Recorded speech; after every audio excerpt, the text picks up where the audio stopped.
Adesimama yakwaya yaba ebra so se yetwe nkomotwehwe na ase na se na bedi kankan na bedwafo ekrado enti enche bia na ebehya se na yedi nkomo na asa na no ene eye nyina yeyere na nyina yeyere na woda bekase yeyere a na eye Mrs Miriam ofori Chumasi aha eye na woda na Mrs Chumasi eye kan owura asa Chumasi a otabe fie ha abrante tintin gram no ne ho kani ne oye titia onye tintin awareness set in yet set in yet tintin abrante tintin gram no aha ai enti Mrs anopa ye nyina ye ofie nyina okunu no mu ye nyina ye se ye do ura se yankan chiro so oda nakoma so pa na odo pa ti na kokwe wa wude na sanko weekend ide no wasan betena TV so share green you say color we de na edam nti na de woni beje pa nti Mrs ye ma ontiri nkwa mu entiri nkwa sanso na medofo baako ohema wo ye super owo Angel FM ane Angel TV unso ne wa wuda ohema nyakopon enhyira pa o ma hoden ene nkwantente wo ho brase no so musa na the sky will surely be the limit. A person, today be today. Into him, how you super baby, I will be ano. Once again, happy birthday to you. May God richly bless you. Na a year, mebush your penny. Na ono se ene dana. For me nisukura, me mami sende mami me hunintem. Na me fanche. Eye lawyer Kwamboatin ebusuapen Kwamboatin chebi ebusuapen Kwamboatin na eye na woda ennenen eye enra enti oye me bra esa me ebusuapani esa me wofa esa me papa enti bi wura be bia wo bia no pay me mountiri nkwapa me hu wache mafe ododo me mame eye nana bonsi eni nkwada ni nyina ne oche hene osagefo ene abontidom hene wo mu nyina ne atrankonwa ni nyina se omoma wo entiri nkwa enim se enkwantintin de ewo ho pa ene me fro ana memra weekend na ke emfa hwe so kakra na nka anopa mamre no so wahu aha anti anopa ye ma entiri nkwa ma wachi michia opapa pa lawyer Kwamboatin like Kwame Achampong the din de kama busuapani Kwame Boatin Kwame Achampong no pay me ma entini nkwapa na ena bedwafo abekaminsa ayebehya hye na ye de ahyehye so na ye di enkomo no abekaminsa na answer ma menye we answer Portia owusu buafo wo Unimark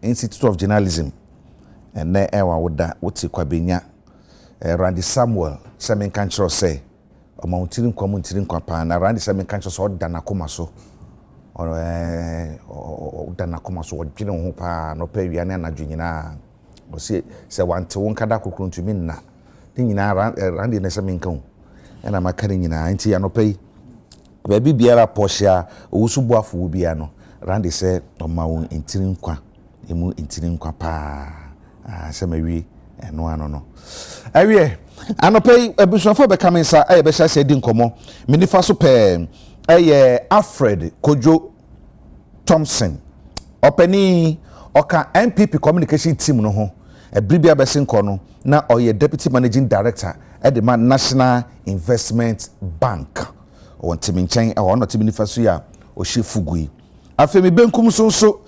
birthday mami birthday ni ura set ofori Chumasi keskase mu abin fo ka ho bi na adwene mu dosan ye koku kweli ba watene kurase a che otumi che kwato dum kusie nyina abo ntino ono so ye ka practically no or practical experience and a book mu de no so san wo bi na divine one no so osan wo bi nti setting so ewa ha the otro so divine osoro nkroma divine nkroma or director of operation at the PPP amayoku no or ye businessman so eka ho or gene ni so papa ne enra ne demusa on weekend bia de on fe ni agro divine so ewa ha and na fe de otro no so Duan kwanta this year oloye ni oyiskase mo benfo opa twere papa ya sompa wo ho no atwa de na ma make you doing business in Africa and Ghana no dey beto obam o ken so a it makes sense papa kwano twere too much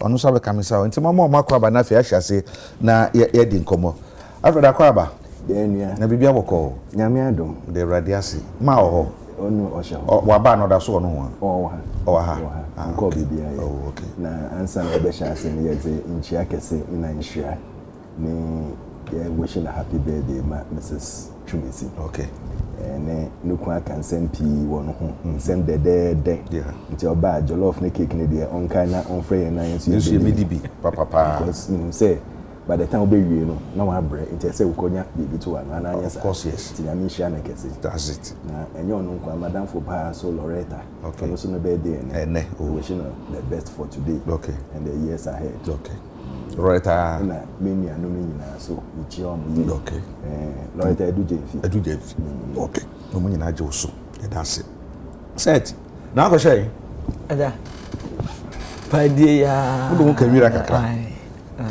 hey sir ada na me da sinso said ne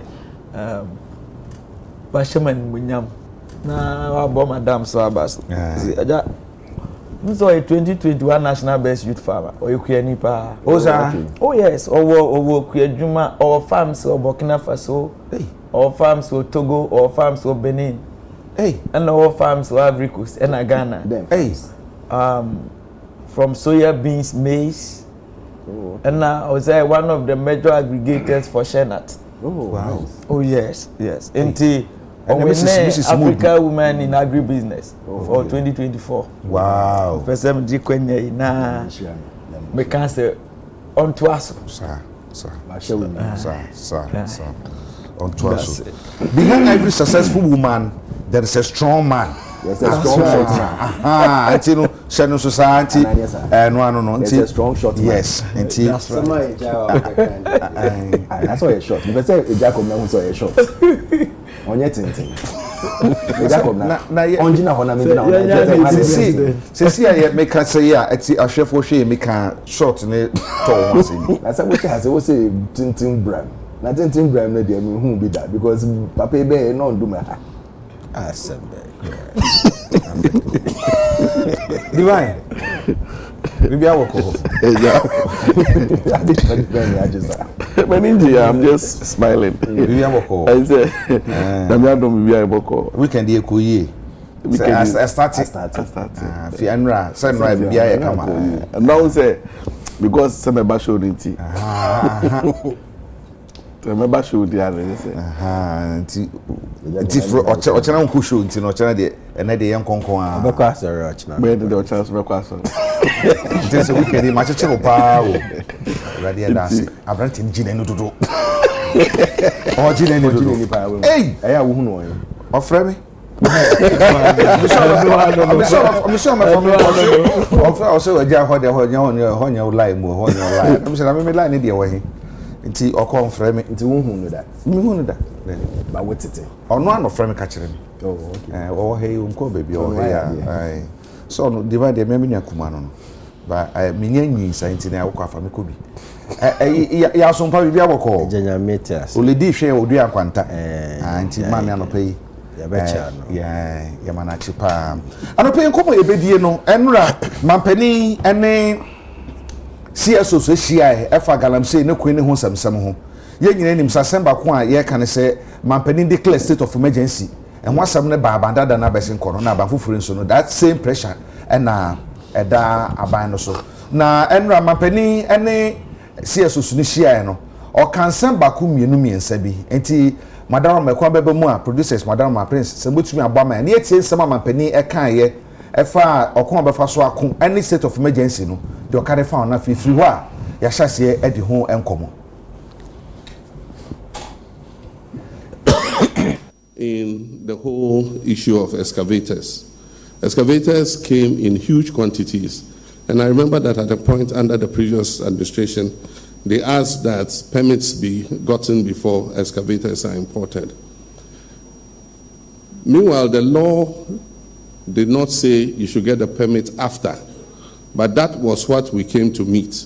That you bring the excavator, then you go to the Ministry of Transport and ask for a permit. But the law actually says that you must get a permit before you import the excavator. And so now we're enforcing that law.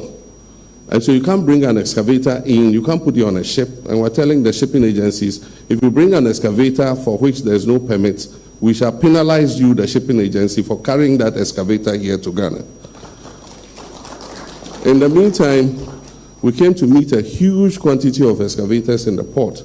And that is what the lands minister was explaining to you, that we had to decongest the ports because there was no more space for anything. And so we've moved them to the military space at the Shire Hills and other locations, and we've corralled them there. I want to assure you that we are determined to win this fight.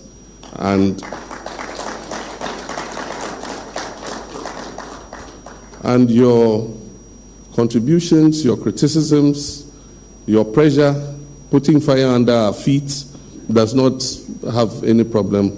We don't have any problem with that. You must continue to do your advocacy, to urge us on, to encourage us to win the fight. As I said in the last media encounter, I said that I had no illusions that within 7 months I was going to win the fight against Galamsey. And I said that it wasn't going to be an event, it was going to be a process. Mistakes have been made. In the first effort we made, we go into a forest reserve.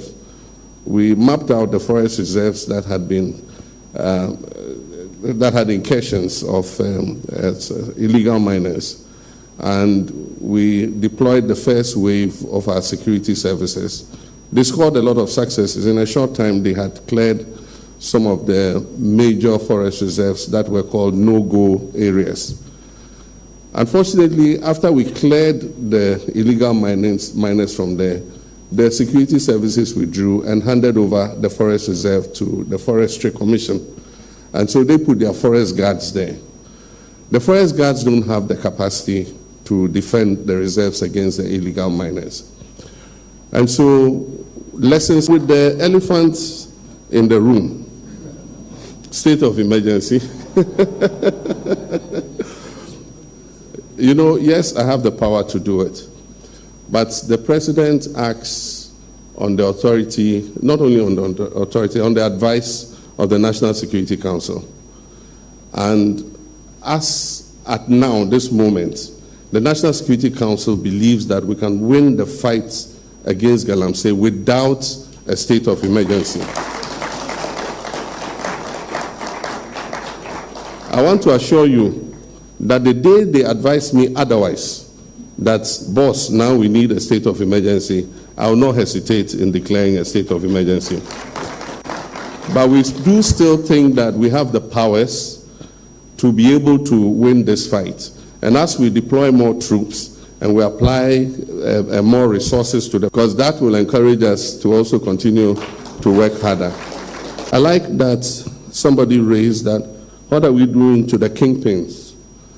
Because most of those 1,400 who have been arrested are young youth who are looking for something to be able to look after themselves. And we'll prosecute them, we'll imprison them. But those who run those operations are the ones that we must be arresting and imprisoning, not these little boys, you know. And so we need to change our strategy. We can arrest the boys. Yeah, Enra and Yaman Penny, His Excellency John Dramani Mahama, any CSU Sawa Memo, any faith groups are holding on share. Na Nina Garamsi Kokuya Honsem, and Honkomo, and Wumudi, and now Ochurch and Samaudumu, Efa Excavators. And now, before then, Lance Minister, Yimra, Nunya for Amakufibua, Akasa, Nanisa Bako Kaya, will be here saying, Honkomo Panese, or see in film watch under the MPP administration, no, not a single excavator on the Bagana Hano, and a Kokofa DVLE, and as Mutumi, and near to me, and son or more a day Kukugu with my dead on the Bayano. And Tibisa say, na no, a cheresay. na ɛho nsɛm no yɛbɛdi ho nkɔmmɔ ɔsan kyerɛ sɛ ɛbrɛ ɔmo bae na excavators yɛakra bɛgu Ghana ha no bebree na matema port ayɛ mma nti na ɔbɛhia sɛ yɛyi de firi hɔ ɛde kɔ baabi a bambɔfoɔ wɔ na sɛnɛ bɛyɛ a port hɔ no ahɔ bɛyɛ decongested na wɔmatumi nya kwan ɛde nneɛma foforɔ nso asisi hɔ ɛne nsɛm ahodoɔ bebree nti ɛno yɛ nsɛm a sorry ɛkɔ so ɛnra so naimos bambɔ dwumaku a yɛyi wɔ mo sɛ wɔn nso nhwɛ sɛdeɛ ɛbɛyɛ a galamsey bɛtu so sa no kanal bua a ɔda ɔmo ano no kasae na wahyɛ bɔ sɛ si yɛde tumi ama ɔmo no nkoa ne deɛ sɛ resources yi na ɔmo sɛ tumi ka Ghanaians should be rest assured sɛ yɛkwaeɛ ɛne yɛnsu ahodoɔ no nyinaa no ɔmbɛgye ama yɛn nti arehyɛmu ɔmo de ama yɛn ɛno no ɛhɔ no na yɛde political interference no bɛba mu na ebisa sɛ ɛba ne sɛ no Operation Vanguard ntumi anyɛ adwuma Operation Hot ntumi anyɛ adwuma yɛbɛdi sasam no nkɔmmɔ san sɛ yɛwɔ manbɔɛfoɔ a ɔmo yɛ ɔmo anim sɛ ɔmo nya manbɔɛfoɔ nti ɛnɛ ɛho nkɔmmɔ ɛna yɛdi ne nɛ set mehu wakye nti ma mehyɛ sɛ mfa mfiri so na misa sɛ ɛnda sɛ wonya kwan ɛhwɛ saa encounter yɛ ɛkɔɔ so yi a wohunu ne sɛn mesrɛ atiefoɔ sɛ ne ahwɛfoɔ sɛ bere pa mu no yɛbɛnya bamboni ɔbɛkyerɛ the state of emergency deɛ kyerɛ sɛ yɛka state of emergency a ɛyɛ dɛn na kyerɛ ankasa na afei yɛne ɔbenfo bi sɛ ɔno nso aben ɛwɔ apɔmuden wo nsɛm mu nso adi nkɔmmɔ na ɔno nso deɛ ɔhu di fa nnora adeɛ no ɛne deɛ ɔmo ayɛ hwehwɛmu ahu di afa galamsey effect a ɛnya ɛwɔ yɛ so no ɛno nso bere pa mu yɛnya ɔmo a yɛbɛdi saa nkɔmmɔ no set yɛnhwɛ ɛnora before then bosome baako mmienu ntam ni na mampani hyia nsɛntwerɛfoɔ ɛne nsɛntwerɛfoɔ di nsawosoɔ afa galamsey nsɛm koro yi ne nneɛma ho ɛna ɛnora so ɛnora specifically it was about galamsey ɛne ho nsɛmsɛm no wohwɛ nsɛm a mbisa yɛ ekueku ahodoɔ ɛkɔɔyɛ nsɛm a minister ne kaayɛ naimosfoɔ kaayɛ Ghana waterfoɔ kaayɛ ano yɛ mampani ɛde baayɛ na sɛ ɔso bɔ no tɔfa a wohunu ne sɛ mama 10 minutes Jakabna medase ma memfa kwanya nkyia yɛtiefoɔ nyinaa ne ahwɛfoɔ na menkyia menuanom a me ne ɔmo ahyia Jakabna sɛ yɛka illegal mining ɛnyɛ mining asɛm na yɛka but illegal mining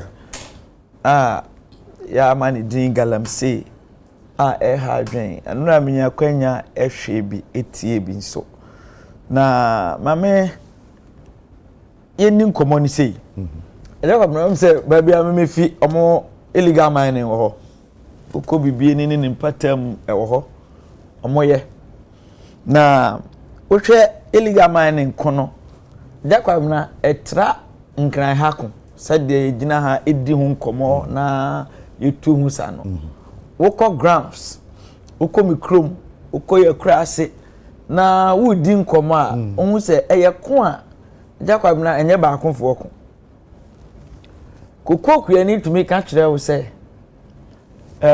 wadɔ kokoo afuo 30 years nie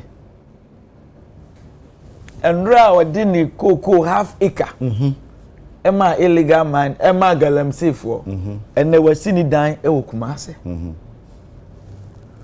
ɔmo sɛ agya kuyani na wayɛ na adwene sei no sɛ woko ɛwɔ nkranmpo na kuyani na adwene yɛntumi ɛnka bibi fa ho a ɔno kro hunu sɛ wodi na borɔ bɛsɛ yɛdi nkomo yi na yɛdi no sɛde yɛteɛ pɛpɛpɛ kuyani na ɔno ɔdwene sɛ wodi na borɔ enre ya me di mi koko one plot omo kan one po me di one po e ma galamsey fo ene hwese masimi dan ene hwese makoto me ka enti asem na ye ka no tu ono de o hwe e wo ne kokoa mu ketwa no aye kakra na wanya afri galamsey Jakabna am say me di kan ka asem ni yekua nipa ene ye kɔ a wonim say yenya badefo no obi ani wo obeba o say wo obedo wo ama enti akurase na eye akurase tu a ye wo no Jakabna gisi ye kope badefo free baabi ana adwumayefo free oman foforo so na wo de omo aba akọ akurase ansa no mo aye adwuma ama nipa ne ba wadi aburo so aye bosom yaga wodi bosom yo be ka kire so wanya adwuma ni biem anya so okọ next day obehu no galamsey site Agya enye no nko a enne mikro ma me modin ba bia me tawo pa nkronua na nkronua ntontom eni nkronua ade ba ko bia ya adwene ma Agya Kwabena ba bia ya hye galamsey ase ntontom mosquitoes enne ebo 4 pm untumi ngina bonten e wo kro ni mu entontom agi kro nafa adentie kro ni fikire nyina omo aye ni nyina gala ebi kro no ba bia e ba yi sare kra no galamsey for epe oko those areas efi for Marian Quantana eba that side na ebe wura dia so in that enclave no Agya Kwabena obi dan a otimu no kra no ode ama omo agi dan no omo akosi fofura ama no omo abetu eho kakra no mutu afeso a omo asa betu afeso omo asa betu de ye me nwanwa gom ene say just the village ofri wa na wo koyem village akurase yem fa guest house enye hwe ene wo ko wa prostitutes egu village ho no eja me twene ho prostitute egu village ho no omo ya do so anche nkroma no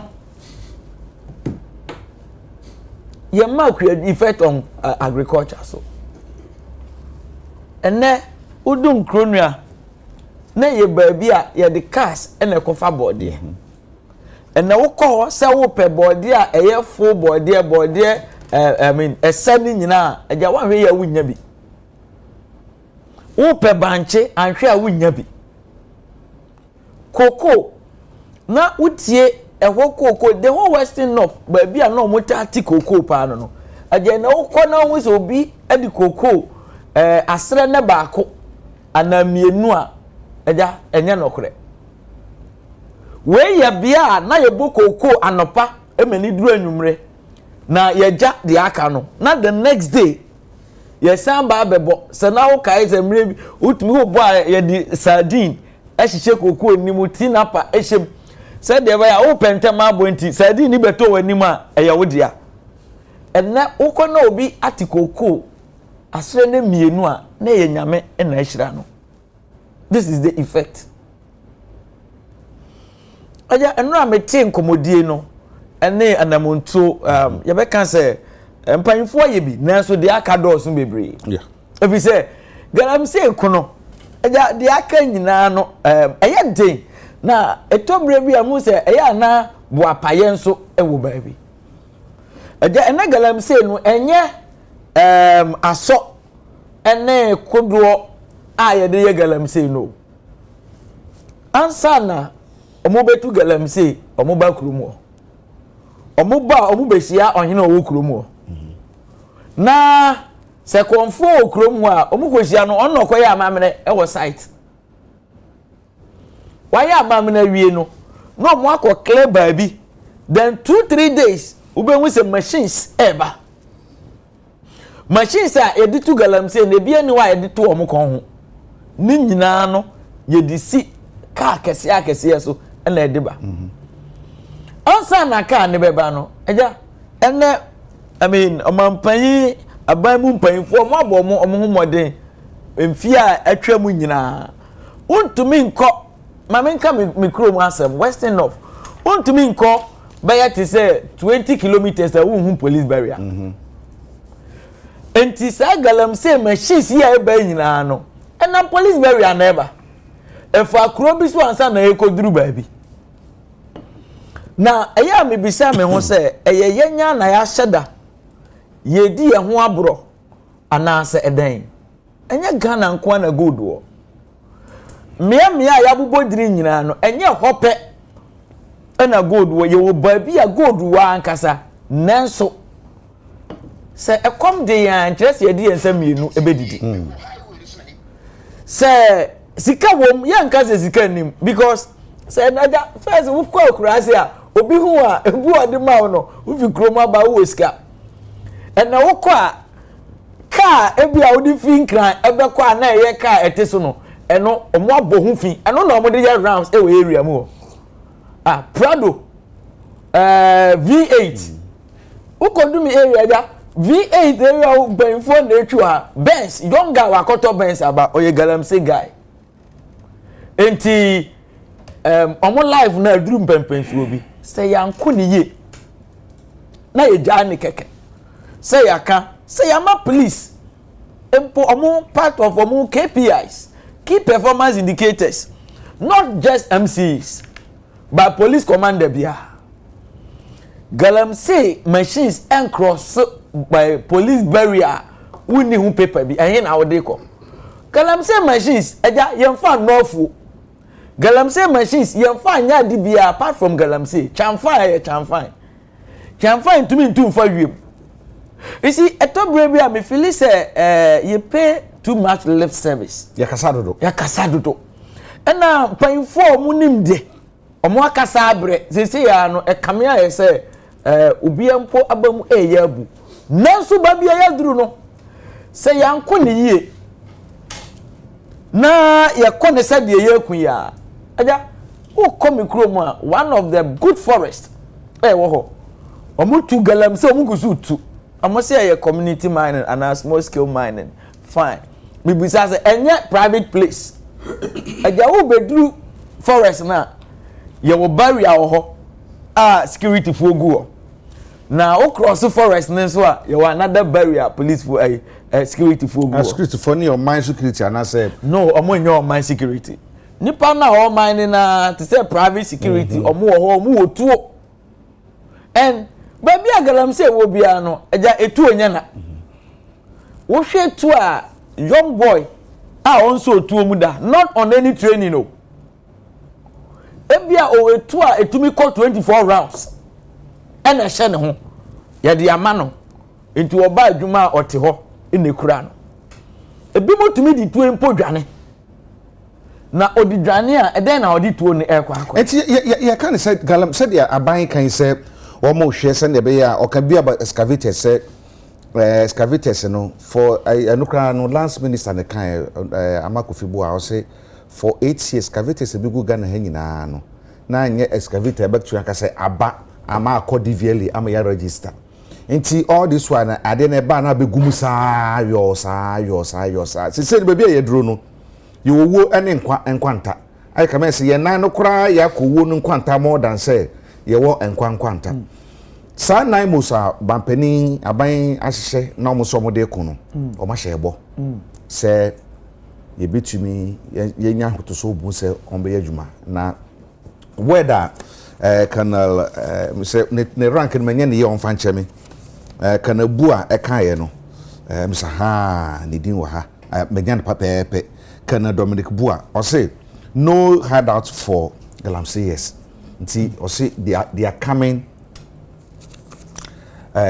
for them nti ne say oba bibi obo na nkasa uji di say per way no ye betumi akon per say do mo kan say so mo to na mon forest na ye na eye red zone no mo tumi reclaim sa forest ni na so de mo kan na de sesa no uji so betumi akoko na ma yampa aja em say beyond ye pan a oye kana boy soja fo bebre efrew ebi mo ho a mo fro mo din say aja si ye omo ma ye kwan say ye nko galamsey a on betumi akon soja ye Ghana ye were the best soldiers o ye do mo ko na galamsey fo ne den no mo and keno we de wanima mbo mu kasa galamsey fo anya hard out galamsey e public baby etu galamsey bia no enye so obi anim wo mo but the problem na say eja omo ye behind the galamsey no say the man pan kan no enye the young guys no mo okro ni mu ono no kwa a day ogibe yesef onya 500 obi dia ne say okra water pump a wo bu nsuo na gu so obi dia ne say what na tie edi agum enyo omo na ye problem no ono de ono oni hwe na de oye financier na won kran a oye journalist de oye financier na oye I mean oye footballer the oya financier now oya nkrofo politician, not only the politician, big people one clan is Legon cantonment ene ehwo mia omo na e kan galamse asem e wo TV so baro be ko ho no ono ene site ne ye ne dia eja ene okoje 1 acre site for galamse e wo me villager me dis omo cast 400,000 Ghana cedis eja enti kuyani no 400,000 na ne ho so no na 400,000 no hia ni netua so kano when the other room ni a ebesre ne se yenim se umbetimi akọ opepa ne wo hon kwade a abro so no within a short time see a changes but Jamaica de aba awieye ne se ase see enya the road map no very clear so enya road map no se kwan a ye bo ato entie nim se bosumi mienu ye duru ha bosumi nan ye duru ha bosumi num ye duru ha galamse kwen emfie miense de ye nim ye die si ye ni so enti ye ba no ye bebu ho akonta ni a ye kan ye no ene ye bu ho akonta me hu ni se ye tu agum enti ye ba no ye bu akonta se obi e ka ye kan ni say state of emergency all can say no na ye declare no obi so dure say ye nuru ho but anke ye road map e kire say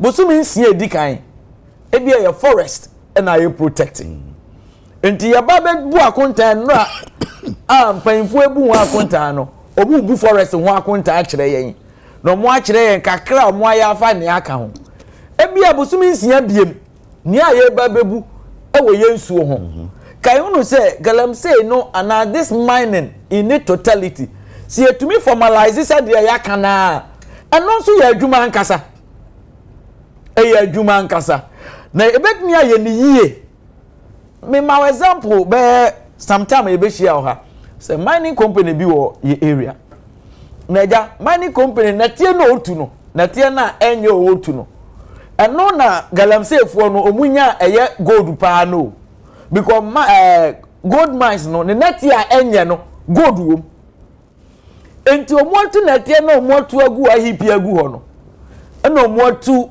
a small tank bi nsuo eta ho enti boys nigu ho enye nsuo e kotena ko baabi enti boys nigu because anatie no mining company no ohia amfa anya hwe na adwuma ode be ya ne se ode ya refilling but refilling no na ye galamse natie na omokofa all the bulldozers and machines no dia ye no enti omugu ho obekọ nipa be se 500 ana omo ye kakra a source of livelihood that omon say kwadwuma bia omon say nsuo bia omon kofa yare bi emaye say de na mampan oka endra no say omone some of the big miners no kasa na enye ni place ni nyina na obe mine at least as part of our corporate social responsibility no ombetimi atu baabi ama omo aya small lake probably in a way and so ni ba ya recycled boys ne go on nipa be 200 eyemunie ya register mo wontumi mahwa ye unni identity ya register mo amoye ene ukọ grounds a Agya Kwabena Burkina Faso fo na etu galamsey Togo fo Mali fo Niger fo ya hwe ni yi a we dey assemble ba me da say obi the message be bring from US na or say I always thank God that almost all my immediate family members are either out of Ghana or hold a second passport. I say this because the amount of arms being bought here for Ghana will shock you. Black market arms. I say President Mahama should be serious. This is not what we expect with regard to galamsey. The Ghanaian army will be shocked by the powerful arms these Gala people have and keep importing.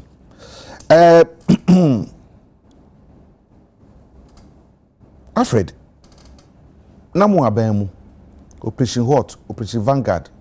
Ni nyina yehu said ye isikoyeye said ye kono koyeye na abanfo fraba bra na mo horo na manfo se enka state of emergency enka ho asem eno yentumi anka na fe yiwie ye ya bedru ba bia ye dru yi most institute state of emergency no abane famna enra encounter a course no uhunu ni sen o hwe se uhunu se edidaso bi ho e bitu bi adwuma no Agya Kwabena mo bi achi na my first question is enra encounter no what was the main purpose?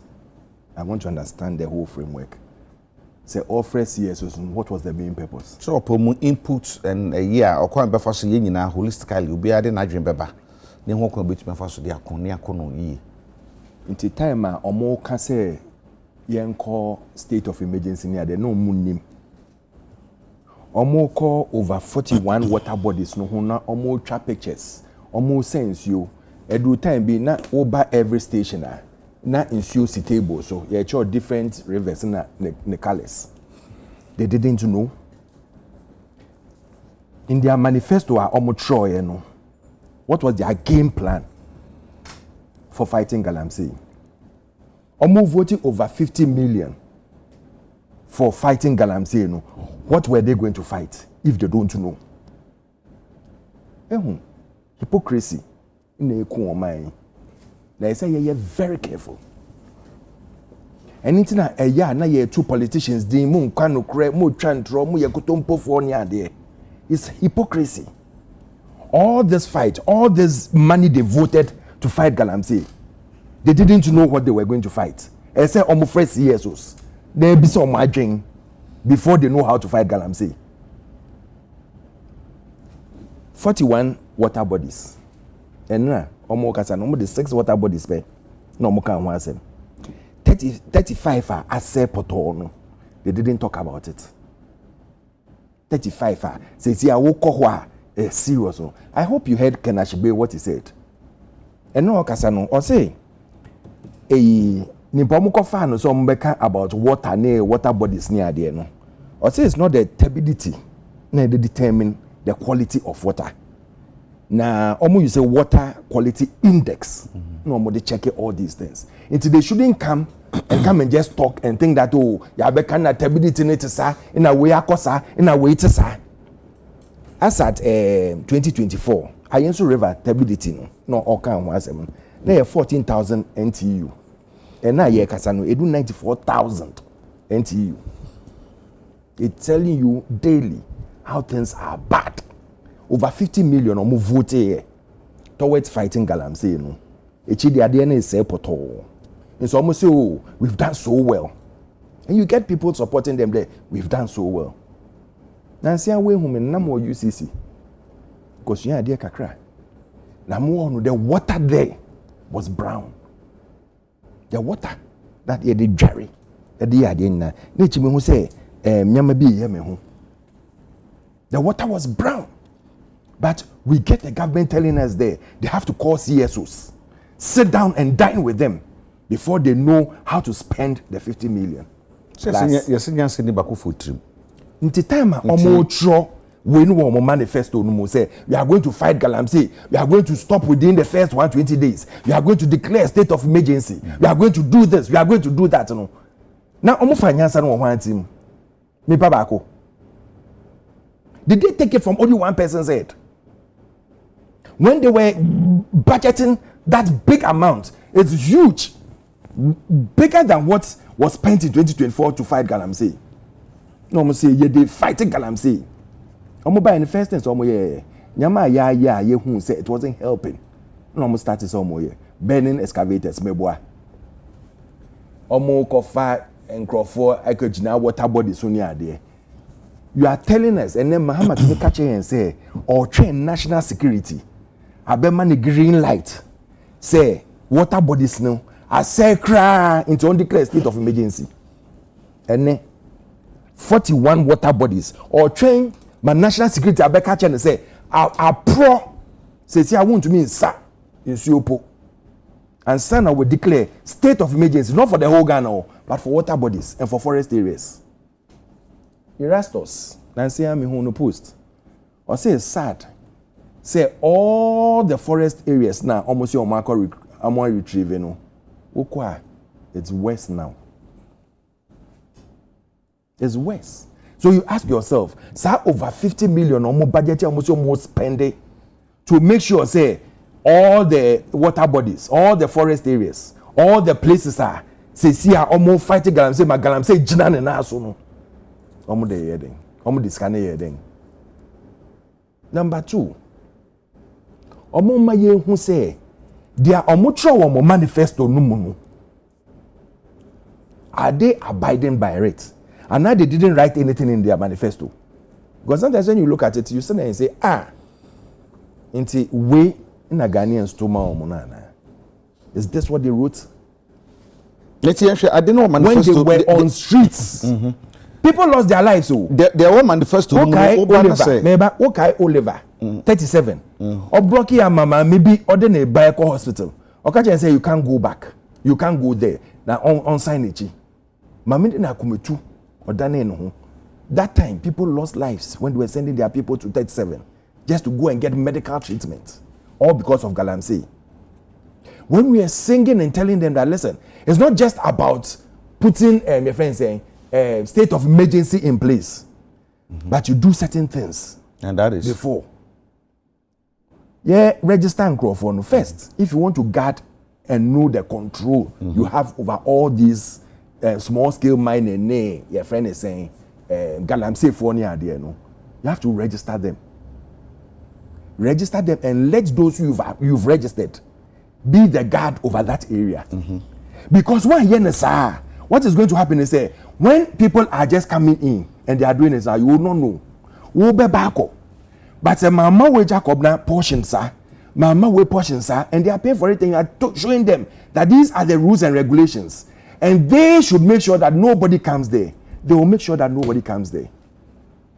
Because at the end of the day, they'll hold them responsible. That's right. When we register those people, no one say, oh, you are registering for more than a. They thought we were just registering. We're not registering for nothing. You are putting measures in place before you can set sailing. You don't just get up and say, oh, I'm fighting galamsey. My 50 million.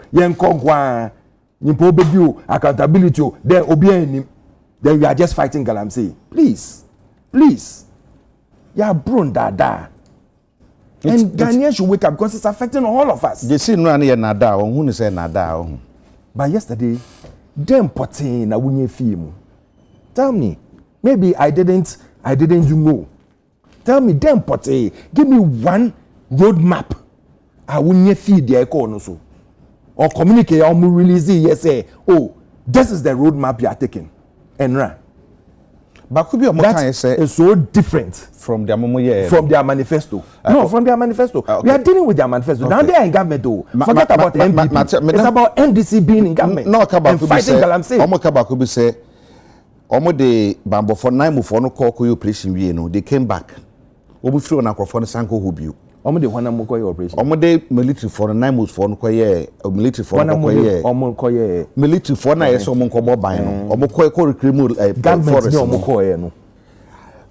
Abedweku a aban ayi no Alfred Thompson wunim de America no. Abedweku a aban I understand you. So je sorry fi be makam so kwakwa adwuma baby. And say obstruction from the government. And ma omo koye na. Asema mampani kan ye mampani is the head of the government. It is ono kasa or kasa on behalf of the government. Yes. Wunim ntiti die. Enti o say obi aso tie o. Wo de bra babofo no koye no. Omo koye operation wi ano masamba back. Omo babaka. Wana mo babak. Operation for no babaka. So omo be ye. Say omo babaka. Some we are going to retrieve we. So omo feel ho na minus na sanko back. This time around what they intend doing is say omo ma wo 24/7. Enti they say ya je kwae we a. Ye mfiri ho na masamba fa ye cha samba be shehu bio. And no ye one policy bi omo so dey be no hu ni say. Minia, I started by stating say everything they are doing are things we've done already. And we realize, say, ye. If you say, you yourself, what in our work, I said, now operation hot, now operation way, now operation that, my boy. When the people were sending there, don't you learn from the mistakes that has happened?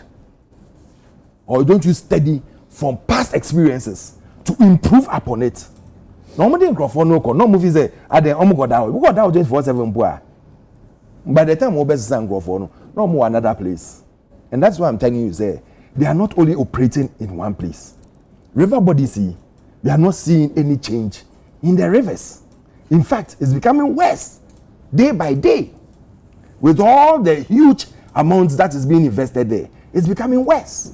It will be someone say, what is the government actually doing now? A year so different from what has been done before. Or can it be about excavators? They were not registered and they've gone into the forest near there. Listen, it takes just the leader to say that every excavator has been recalled. We are going to give you numbers, tracking numbers and everything. It just takes a leader. What's the leader doing? The leader is the head of government. What is he doing? Then, he doesn't need to refer to an old government. You are the person in charge. Show that you are in charge. Show that you have given you the power to do whatever you have to do. Into say na ya register or na number that so number 18 ya more tracky and your friends saying the tracker is looking at it. We'll go beyond that track now. We'll get to know automatically the excavator stops. All that has been done. What are they doing about this? Well, when you do politics with Galamsey, you fall into the pit of Galamseyers. When you do politics with Galamsey, and note it, when you do politics with Galamsey, you fall into the pit of Galamseyers. Whilst we were fighting Galamsey, they were going behind us. Omo background no more demonstration. Omo call villages na no mo say mo ye adwuma ye say mo ye. Na mo ye a na ye ba na mo to ababan ye na ye ba. We'll release all of you. We'll give you the chance to work. Forgetting say, Nyankopon on peboneno, he will give you the chance to come. Yene, the kingpins are there. What happened to Yamin? Yamin and there was another person. There were two people that they had referred them to national security. What happened to them? Up to now, Enra, I think Lance Minister Yano or sitting the Attorney General rather. We Yano say Omo Dani Asamno Edema I think Yoku. Na Yoku Fonso say there are other petitions if small scale miners war about that same people no aba. It's a petition na small scale miners for ne diaba no. Omo so ehwehwe petition ni mu. E dey atoto ho ahwe say the omo kan no then based on that no. And can my investigation do actually, but because say isn't it laughable? New petition and for Beninchiroma? No, isn't it laughable? Isn't it laughable? Isn't it the same Attorney General say, or my friends saying, won't to me up to Monday, so one by he will cause us arrest? No? Isn't it the same person who say that? If he can cause arrest, he is waiting to investigate other bodies within his party. There be an investigation. Why you are better to me? I should depend. Say be there some back. I cannot actually. President Mahama or mention names no say we hand you over. Say di How many months? How many months? So because Attorney General so some can say no bisa say bisa wo ho. Mangaza mami anzo bisa wo ho. Say President Mahama releasing names. Say these people have been reported. Say omo ye Galamsey. Investigate them immediately. How many months? Okay. And what has come out of it? Right. By coming to tell me say, oh, okay. In our before the petition aba, in a year question petition mu, na ya share into every time we petition na year ready, and a kakakra ebe do we na no before the bar. You go back and go and look at that petition too. Is that what they are telling us? Okay. Is that how to run a government? Is that how to use 50 million to fight Galamsey? Me that say. Mameko divine kromaso divine also hwebi ehun say the city. Baby free and baby ayaba biduru. Nso na saya ma.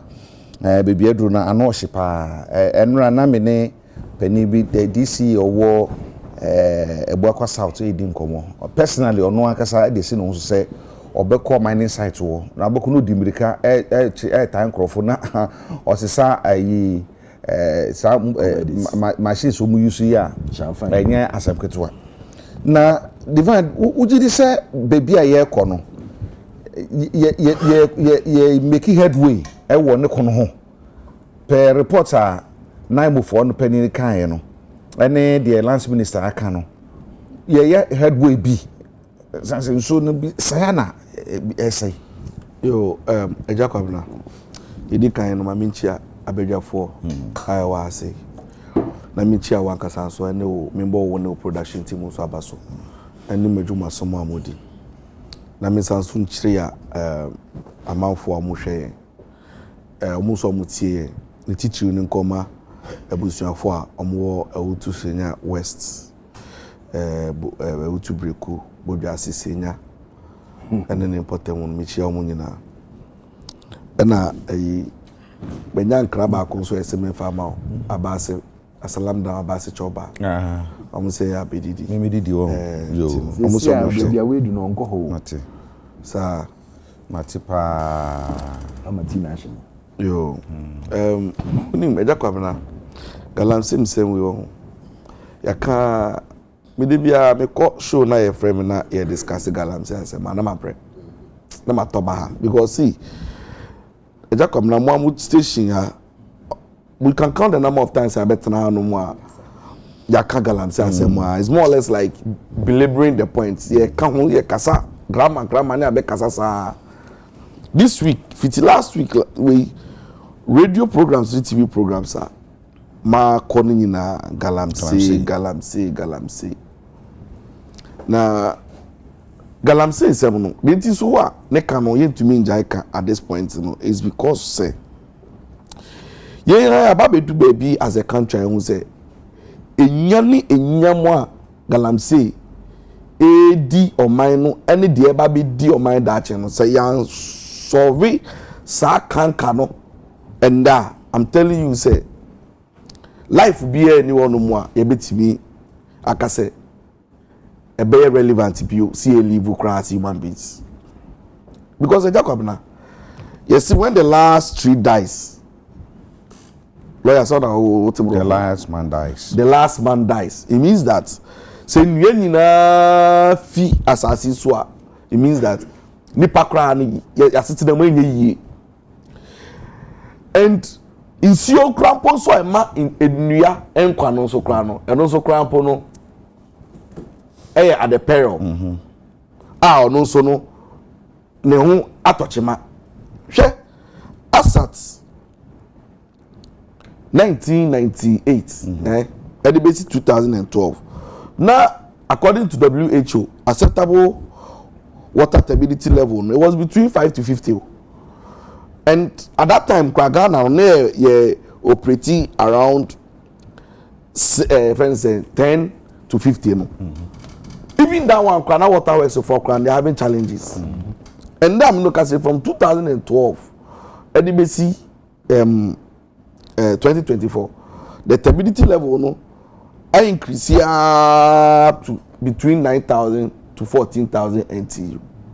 You can't stability and conformity say insurance ni mateche ni hunya na ayeno. And you know say waterworks for say they spent almost 1,000 times. They no more 10 years ago no. 10,000 times on chemicals. Alum omudu betumi treat insurance na portable a betumi anum you ewo ye fiefie. Na Agya Kwabena insunu pokra bedu fie kra pa ne num kra po ehu yesuro ne num ana mebwa mimi so no me kai de bia me de example say na me ma me adwuma ba ko de ba me ne say bottle yi bank enye na bottle ay komo first bottle enye bie pipe pe no e say oko o de bottle ko sha no na ubu nsogum di ko she fridge mu ma papa adwuma na me ye no no enne you see cyanide and mercury echo nsuo a the negative impact enya nsuo no so no it take not less than 50 to 70 years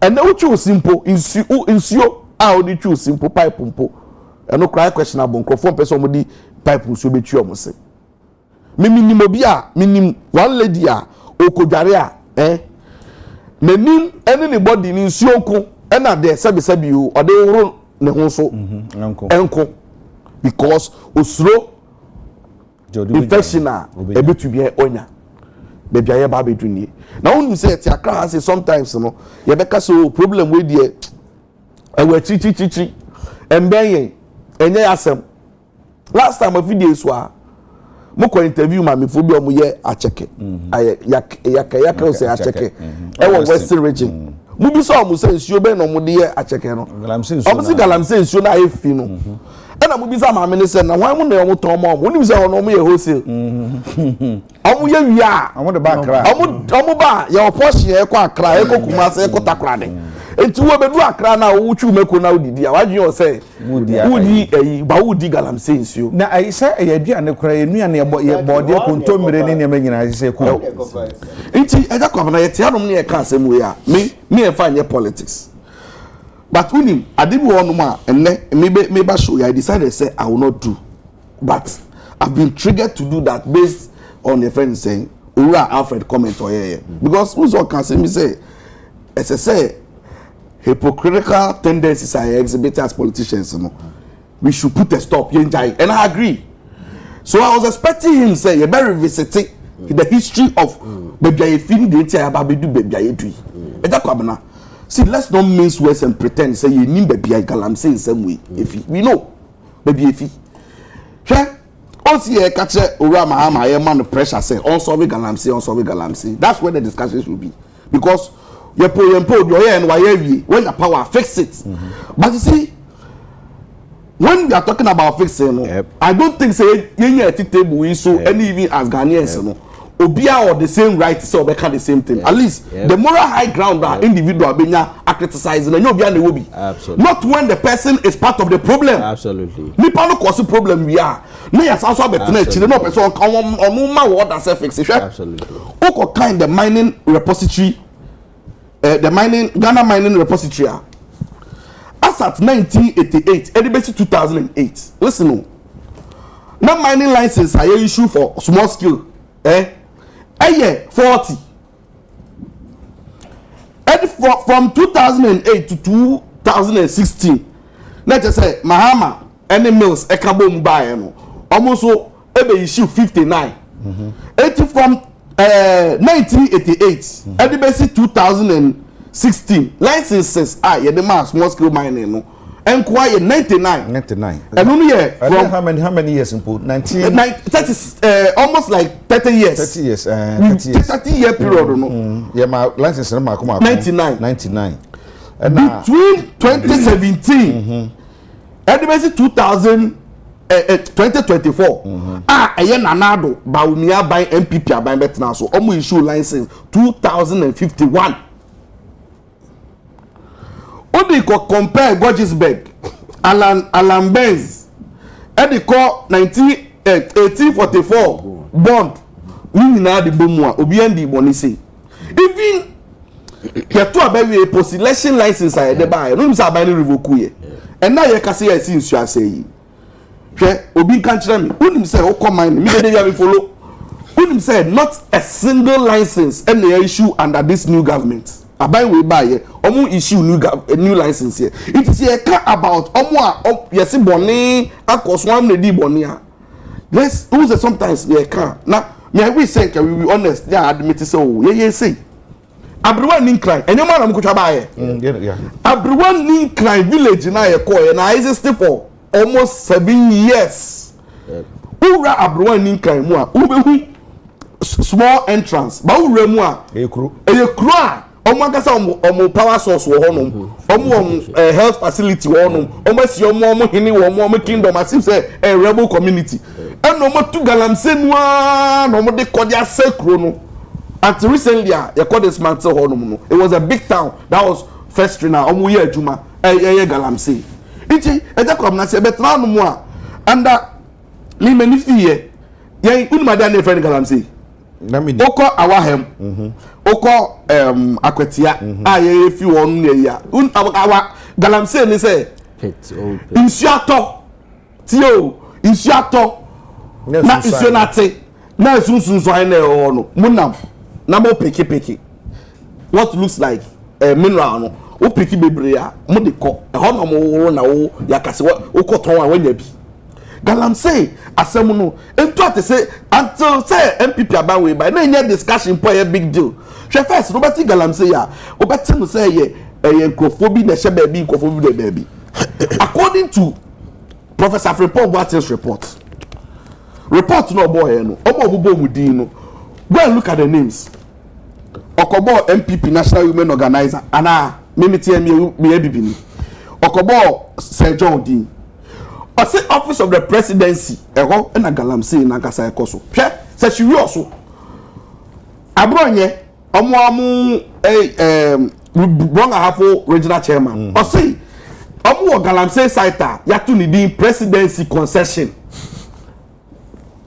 according to abronye I say onu ebe chuku sankofo ni na presidency concession was chiwi oso no omo di fiaban kese mu na omo tu na and see that the height na galamsey be do ye ti na makosem da say ye beti amanofo ne amanyosem mu say ye ken na minua penny set e ka sem bi o say galamsey no okwa chabe o enye omu anwo yong nkola no mrantie no na omu edi animu eye mpanyifo ekuku damu bi ena omu hyase ena omu di sa abone na nye nkola because ukosho base na wo na sabe o mani nsan obi a o hwe omu ye bia o metimi ato excavator omu tumi nto na aneti ye tumi hu nipa na share kire no because na me ka say me chome about story me I got an opportunity to meet the minister because I was asking him questions at the meeting na bizan say it's at the near to me hu nipa don ye see for the past 8 years etwemu no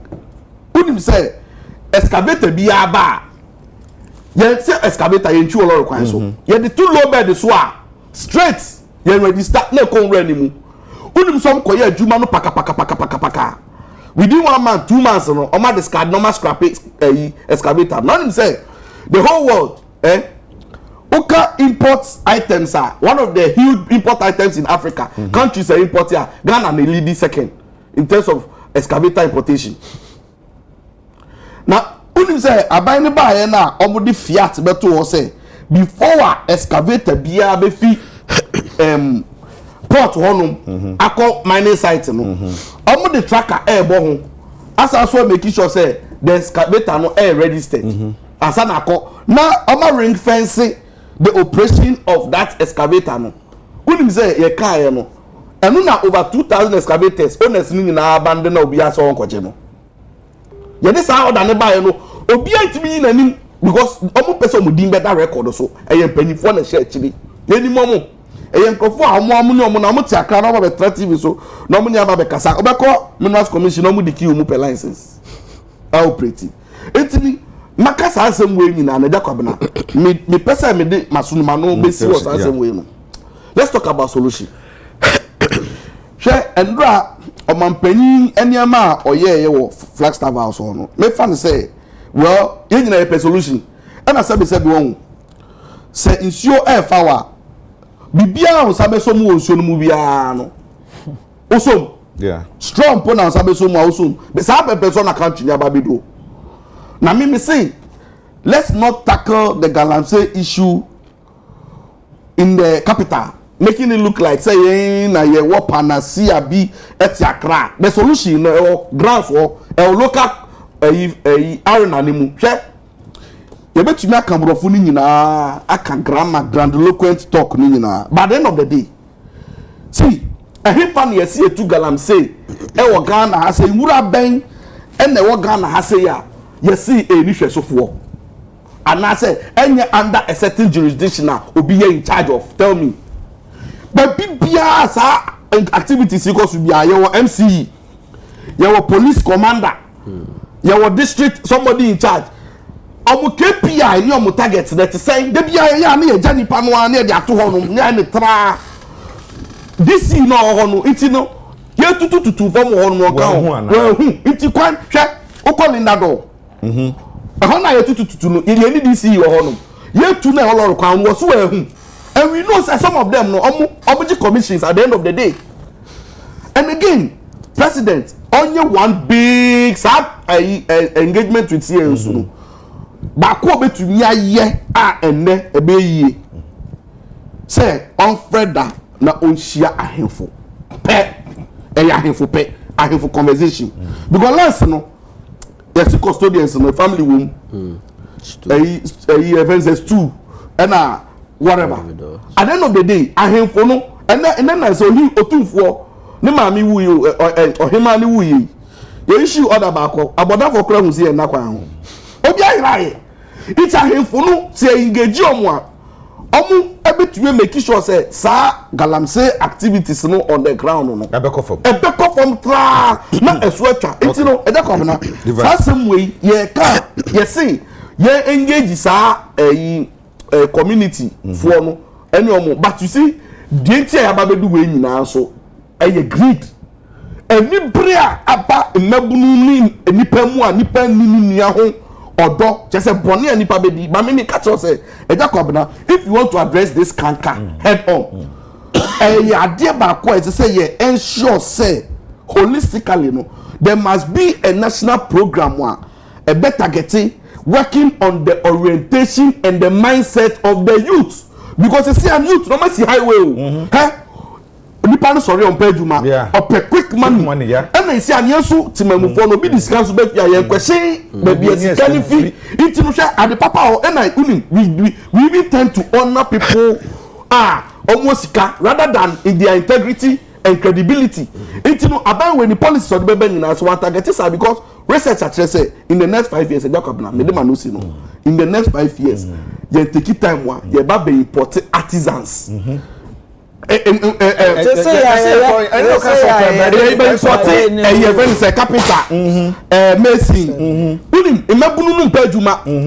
imagine say nde ukoto hairdresser ebie shop ukoto tailor fashion ukoto artist ni shop no that one no or sanso apprentice or sanso that to say with allowance me da say ye papa video bi ye twifi onia TV so na Mustafa Bandi ye deputy organizer ma NDC na omo ne China fo bi di nkomo omo China fo bi na mum yentie ko twetwe na course no na yentie brofo a China ni bi kan ye se ye mum yentie wi e besan ba mum yentie. Who do you work for? Sir, okay. Look at what you're saying. Who do you work for? Hello? Who do you work for? You better talk. Allah, come, pass here and come. I don't know. I came here no 1 week. I don't know his name. You don't know his name? Yeah. Where is he coming from? Is he also Chinese? No, Ghana. He's a Ghanaian? Yeah. You don't know the person you are working for, you don't know his name? Yeah. I came there no long time. 1 week, like that. Huh? 1 week. Who brought you to Ghana? Who brought you? Me. To come and do what? The person you work with, you don't know his name, but you are working with him. Lipa now, no me your friend saying. Huh? Okay, now what's your one here? One more, must say no. Why? Forest when one that do my wait a time. Do you hear English? Hey, madam, do you speak English? Huh? Hey, you don't speak English, you give him job. how do you negotiate with him? He's small. Yes, so speak. Who gave him job? One amount was not. Who didn't do it? Emma, or you must say, one of you two look. Mama, please, have you got a name? When are you know? He told us that. Osede. Huh? Masa, Hey, Osede. you are mentioning the name so top. What number? What name you partner? We need money number. One and five. Wine. Wine driver. And security in terms of what? Oh, push all of them. It's more, we don't cost that, and I'm not about. Maybe they move you, who they train you in the air. And you put out a private, if you're not what they are saying, want no boys make the other side. No one time. Let me answer the question. Was if you know what you know, say fee. Cars in there, one there.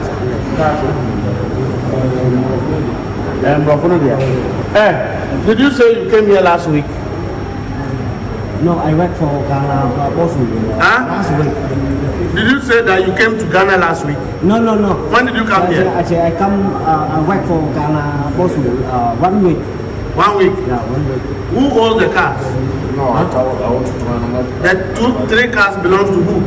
Me, I don't know. That car look for me. Who bought the weapons for you? The guns, who bought it for you? No. That's one for me. I'm workers. It's for who? I don't know. You don't know? Yeah. But someone you told you Yes. You got it from them. And the guy is called Richmond, I say. Richmond said, let's get him arrested. Richmond, I say. Auntie, and Coachella where Mustafa Bandi will be service a question, CB. Now, we share video, no. Na kwabode me me prekope enye se me se medidi na mo no me no moton wan I saw mo tebrofo na so mo Ghana for na ye adwuma enti mo ye dan ni Ghana for no communicate the oba na so oba last week 1 week penny oba na tebrofo no pa na ka brofo no 1 week penny oba ye obetu akwacha na kwa dia we ebetumi sisa.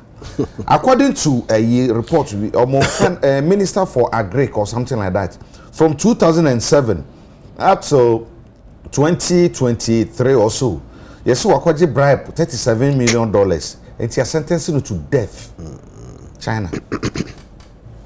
Yasumpa, video me said that my boy said be bit me gina so atwa enkom ahwetwe no so. Se sane man nyina wo ho. Ne ye tisafo nyina na wo madwuma na mo ye no wo se awisi sanka benya brepa nanka I think say next week be bisa. Ye videos na nkofo hwe se de o musi o madwuma fa ne se de o musi se asase ne se de o musi se de ma fa no. Na approach ye se ye nanu nie. Wo betumi aboa yen. Ana se esese ye akobi se ne message bi na ne kan ne me de but ma men kan na ebi no betumi aboa ma yetumi e de enkomo ni ya o se o se yakwabi di wa hakora na o se the fight should be shoot to kill if some of the youth who do the dirty works are down and some big financiers are arrested and jailed. I think so everything will stop. Until you say shoot and kill, no okay. Say no, say na tie dia. Amon for so say enya dia, anu betumi aboa. Ya boa baku tuo. No, eyan why na concession ne dia. Den ya funa ba mu ne dia. E bia betumi ati onipa no to. Yaw. Ja. Dia ye hunu ni nei, ani video ye hunu ni nei. E China fo nko a bibi ni ba ko pe ne oka ho a. Oso no security. Obobo say bi di ni ne manema bi. Yet to be investigation beyond when no am here who could be our baby. Ah, yeah, and I said, yeah, you need patient. Yamida say, Minia Divine express my sentiments. Galam saying some no nekaya thing because my member was a penny monko. And with nature, if you feel bad, a whole one man yet. Yes, we are Busha Galam saying some no neka. I think the last 2 weeks. Yeah, be doing home come off here. But my man started Papa for me no be needing come and ba say our day and my bekoi. Omumi no nyina edin omuma wo school ba ko. No say our day omobekoi there. Wa mia na nipa ya party kese amane ba no. If it's omo class or to so 45. Na down for no be say na class 45 or also 45 there but ne say na o say sika abo na baso no see o last year no or also 52 no me 52 or school inti anye bia biti nipa 7 na papa ne say inti now ono na ewe oba no na ewe or class o and now ema me ba ne to 41 na afi to 51 inti afi there oba no and ama me ba na be di 52 dey ntina me kan same way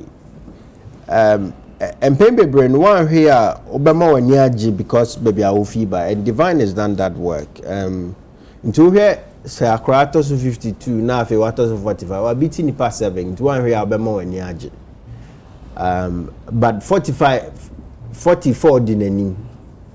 44 dinanim. Inti impembe bebre no depending on baby awujina. Either say all kind free number 1 akosi ne 45 no, and now here 52 no abesi 45 no. Galamsey common sana mihuno. Mihuni say oh no they are by way a year in 9 months now. Now here sabi the level MPP are buying at the Kodru na you're likely to think say oh omu yebi because I be oma biti ni panso omato so 45. But the reality is that there is 44 ahead, which is the real problem. But no kwaseme womne say the Galamsey issues are really disturbing. And so a basic and so enyen koma sebi ya tutunase, which is why obi betex aka say enye shoot to kill. On mining many people are clamoring for state of emergency. There is a reason why emergency powers are under human right under Article 31. Yeah. There's a reason. Yet omo share constitution sebi omo nim de ntia omo de share human right ase, because ntia ase mo ni say emergency powers no sebi asrafo to me, and it does not naturally mean say obeji obi fa hodie, but if the state of emergency warrants say okay obi human right share for purposes of a certain outcome obey sadie no. So the fact that and a lot of CSOs are clamoring for state of emergency, makes the point specifically for the level of urgency that is necessary for this fight. Now, what can we say in 10 months? I think the last 2 weeks, Meka, I said, Sebi, say Etienne, Sana Obeto, no, men blame you be just deal with the issues as is. I think say Alfred Busa said what was the purpose of the CSO visit. I actually think say it was an important meeting. If even it was for the government to listen and try to build consensus, I would say it was an important meeting, right? And Adebakwa meme fafimu say Etoda yana we are likely to assume say Mpenyinfo are disillusioned about the problem. But listening to the lands minister, I clearly know that they understand the problem, and maybe they even understand the problem more than we do. Okay, the Yera Amakofiboa presentation showing the deformities, showing the nature of the water. Clearly, this is a man who understands the problem, and in a forum like Enra, where he was brave enough to start the conversation with the realities on the ground, I think that is a baby. I was a starting community, because Sebi ombe kansem no say problem near A and IAB. On my starting community, the realities we are all apprehensive about. Say so, say forest, say deformities, say health hazards. That is exactly where the conversation started. For me, it is an important conversation because at least they reaffirm to us, and I say Abino gets the opportunity to tell us, the cry you're crying, we're on the same page, and I think the president said that specifically. Say, sooner Ghana forced to say and solve Galamsey no. Everybody appreciates sebi. Omaya shouldn't be having a country with such mess. Until we are all on the same page wanting to fight this. For me, that posturing was important because I thought that when you sit from where some of us sit, you begin to ask the question, sebi, opinion of yana. It's at least good to hear say the problem is not lost on them and they completely understand the state of the problem. Eja, there also be a man mechanic say EPA Act 2025 ya EPA mran yes samu. And the new law has some principles. Enkankosi ni nyina no the omanpanyika no when a question was asked about the budget niska here no land ministry say for reclamation no your budget na ebia oman ni nyina budget crown so right. The reality of the fact is that the entire say sika o galamsey mu sika o galamsey because we have not factored in the risk. And the people who are destroying no otu we are obefan who edi na kana ye the reclamation no abeto mine so but yes in the law that there's a principle called the polluter pays principle right. Reclamation bond, and I think I'm afraid EPA opinion man never can has them said now they are asking people to post reclamation bonds. So we now obe. So be a to oh yeah Juma enim say whether he is licensed or otherwise. Enim say we are restoring the land, the cost of Sikana also wunyano. Eka the cost of reclamation one. In kasa menace weno swat da.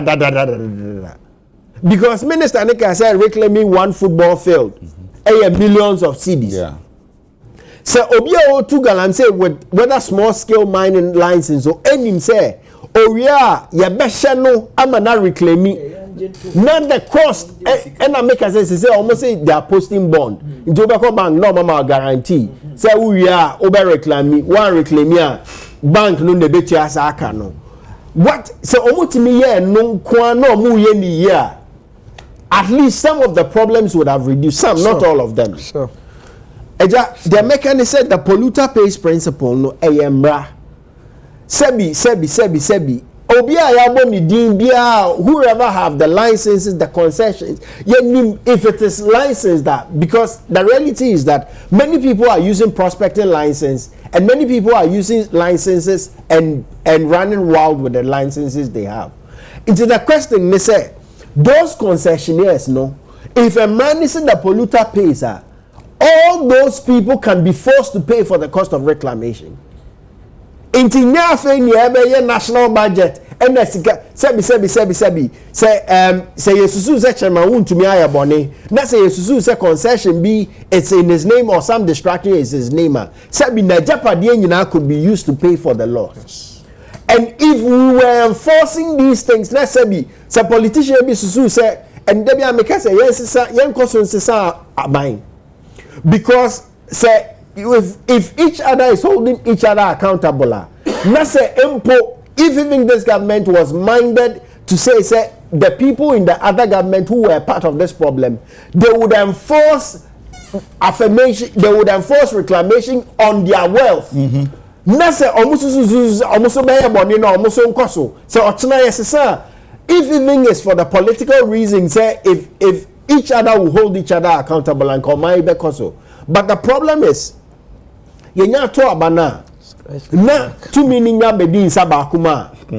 Na as the same game just I can say assembly will be kind say you scratch my back, I scratch your back. Mrs. I don't know what on your phone tell and say so omo opposition and someone back can fa omo abemu gidi but mo ba abemu the way expect some bet me take action no hwe me ade ba kwa de bia me can say omo say ehihie bi or say pray bargain news say wan some na ne de me tie na bibi ya yem and omo e wo prison ya omo di boni nyina ya pray bargain no mo mra fie but I just am it's actually progressive but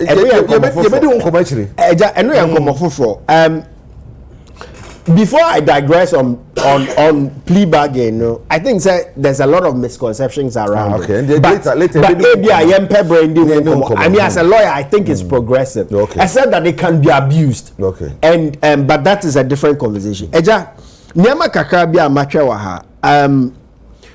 Misusu say sa opinion on mokofa no man ne beka water turbidity ho asem no was really unfortunate for the event, right? Ebia no crese inso ba kwa na mienu bi swate, but that framing was completely unnecessary, right? Particularly with the way the minister started the conversation, showing us the reality. Sebi that was complete. It was completely unnecessary. Beyond that, I think Omanpenyi saying that the advocacy should increase, the pressure should increase. We should hold him accountable. It's a good thing. If not anything, it shows us that there is a commitment from the very top, say, a best solving problem. Now the question becomes a quite bad emphasis on solving because of the scale and the level. I said, I'm 52 now a FIBA no, and baby I poco do you know. Those are the real issues, and yeah, can say they are, which is why Minister Divine can, and he's done that. So I don't want to belabor that. Sometimes it gets, and with due regard, sometimes it gets very nauseating listening to some of the political people make commentary about Galamsey. Because you see, you bet me I can say NDC na wa by mu until I'm fix it, and that is true. That is very true.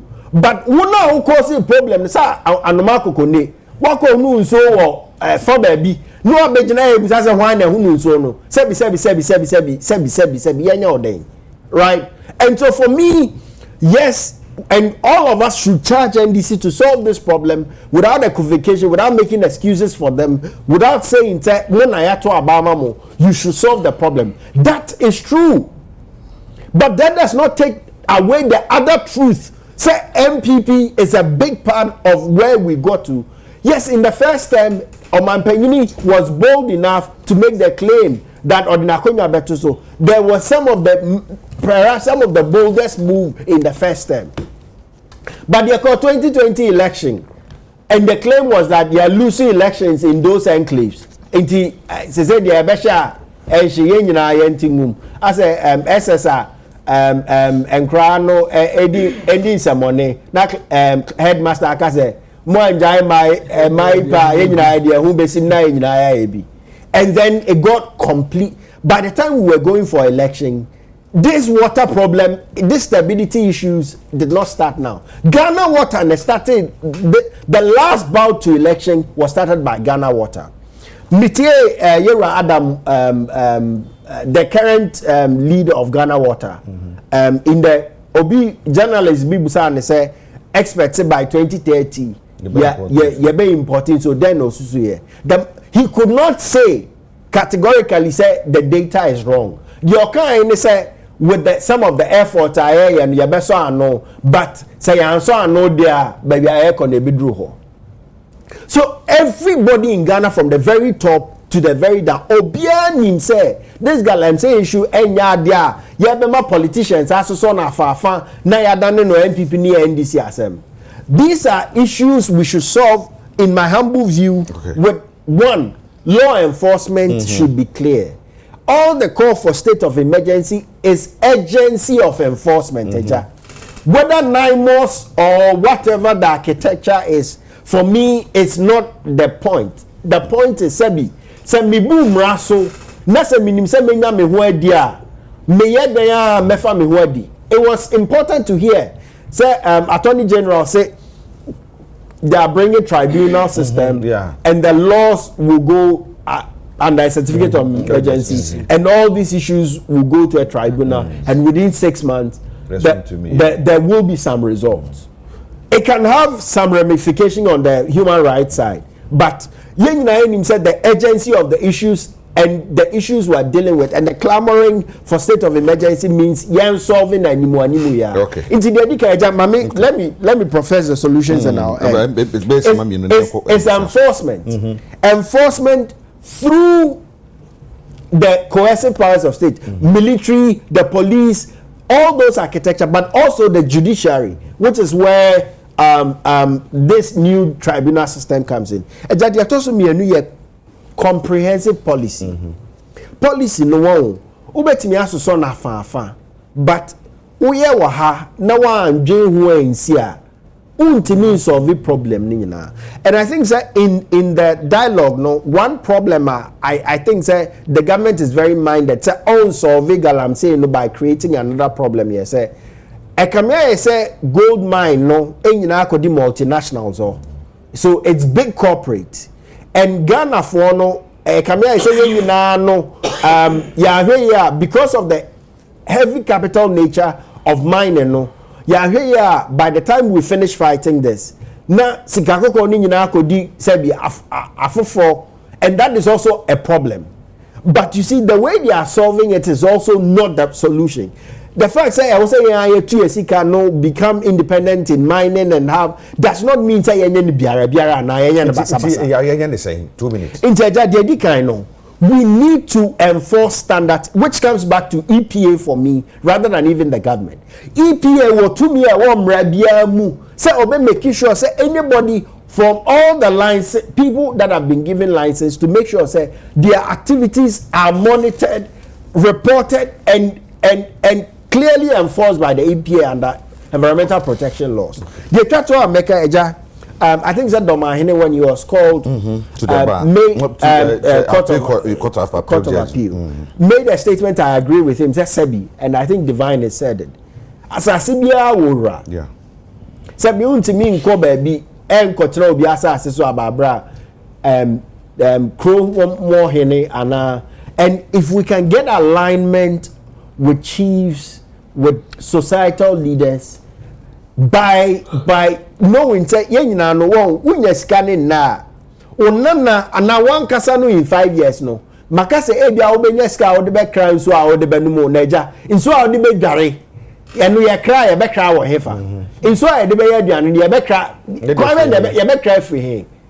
Almost all our water systems, Ghana Water tells us, from the western to the eastern to the central water systems, almost all of them is questioned. Almost all our water bodies, Alfred was the one telling us the number. Almost all of those water is gone. You bet me aka same way, but sebio, you ni catch as a tonte. Odinkom or onomusa no fagin. Inti e bi akasa ni entertainment. Okay. Ye kasa keke. But action. Yep, we need a clear action in solving. I know na me dey be say busa penny mun ko say to say ya kasa ma fi ya bre. Would you say sa na mu enra bitie Colonel Dominic Buano say bit na no mun nsem no eye bibia e ma nya hotoso. Say they can do it and make can say because about 3 years ago penny bi so wa behwe mufia sa na oka Operation Vanguard operation the whole hot for no or your Vanguard and hot nyina oka ho bi oye bi o say ga ma hwe wo sa na I hope say me ne kasaba da o say o mpesa obeye na o kiranko on abata no o say e just say politicians you mun say figure am say hu a Satam no catch him and come back or say and take it 2 months or maybe obey bibia. Now also omo cooperation say bia omu to galam say no ha. Yes, my monko. And you know they were not having just say free hands to operate. And some of us here close to Penifo na also Vanguard and hot and as for no. Or say ja obi asem on Penifo ni na asem can say politicians you must say free who pay. Ibetumi akoko no there were some areas kra omo kase mo nko kra sa concessions the mo nko kra intenya mo wasa former was regional minister ko gina baby kan say wo mo a tax force no kra no yagunu it say minister kan we akire wa o many region so no mutu galam say pa no nya kokodo ka sa dia ene say awia no se mo na maba ana maba to say the duane na si apro mo so mo be kan se de be betumi adi muka ni suseja amwa so suseja no ye hunu se mu bomu se wi se na ebo se jan kasa na so se jan srama o se ye hu obeka se ye hu nti no e de na mo ye amaga na fonya to so say with this engagement no things gonna change. Agya me da say na bigina wa free so echi ahwefo na chiefo na minu ya no ma ye hye mu ha nyina na wankasa ne wotim Ethiopia na sadia enuanom na kasai nkane papemu paade based on esqua otimin sanifa so yi one terms bia ya wo use wo say nothing useful to add nanso anoda ho ka ekekansem nti me ko bi na manka bi de won fa nya asem eja yebebo mampani mahama ene ne team abaso wo enera ade a esi wo mangi mu se wunya omampani na ade bi koso wo mangi mu na ade a ebebo man de bitumi de oman na ahwease aba no omampani na kasa jetumu se eye nsema nkrofo kan say enye ade a eya de pa na emom ade a ebema nchirima ehu akemu a na betu hu anamo a na ya de pa nti enipa esu enipa ekabi when we say all these CSOs no omo different platforms are omo kan mo nsem obi a gina ne nkwantre ebi mu ni ebi ma dwene bom omampani se me na me yo omampani ehu adwene da mutim ehu se mo dwene man no mo nyina mo mra ne yentenase na ekuru ene da wo na eduru ni yemfa ntare ni omampani ayade je so dwene man no yenye bi saadi we se kanka bi pass yo manyim no mampani be nya abotre se mumra ne yentenase ne yentuetu adwene why bi economic dialogue why bi education why bi so man no se nipa to abama wa na nipa no wo mugidi na no nkyere say you should be overlord, you should be Mobutu, you should be Idi Amin, and I say Hitler over your people. Na nyansa eni obako futim. Said Agya Kwabena nansi yeso ono di nyansa wo wiase nyina obeje no de agutuam no de akosie odua nkom. Ogije nyansa ni nyina no de hye tuam. Ana Agya Kwabena nansi so oforo dia no de akohye so. Odim se wanya wiase nyansa nyina no de tua ne besa ngene yefo no so. No so de furu dia. Oforo enye ana ne bente kumagire ono se papa fatua no koto wachi. Na furu dia efe no hu se nyansa eni ba ko fotim. Nti president mama besabo abaso biem. Agya nra ade esi no eyefe. Lance minister ebe gina ho. And ode Ghana my update near obetoi no bobo near maybe so and near no magna kwakudu and no vie no chere measures are what they have to kwem she and a po na ne won tu akodu and am prem baby e wogina and ne wo beko or the way nyina to gba and no na president wie no and no so be kan ho no de befo aso and no ka che sad niema we nyina Mra civil society organizations no the one sem and won adwene kire nyina betu gba no ka che se mumo ya de me here pressure yourself in ho don't stop if you nekodo because mu hu biribi na manka ni otwa par onim se na chi achia enti bo ka kire me ameye me nso sika botia esese ye di hyem ne ye de kosa akoi ya de hia me de beba. That is good leadership.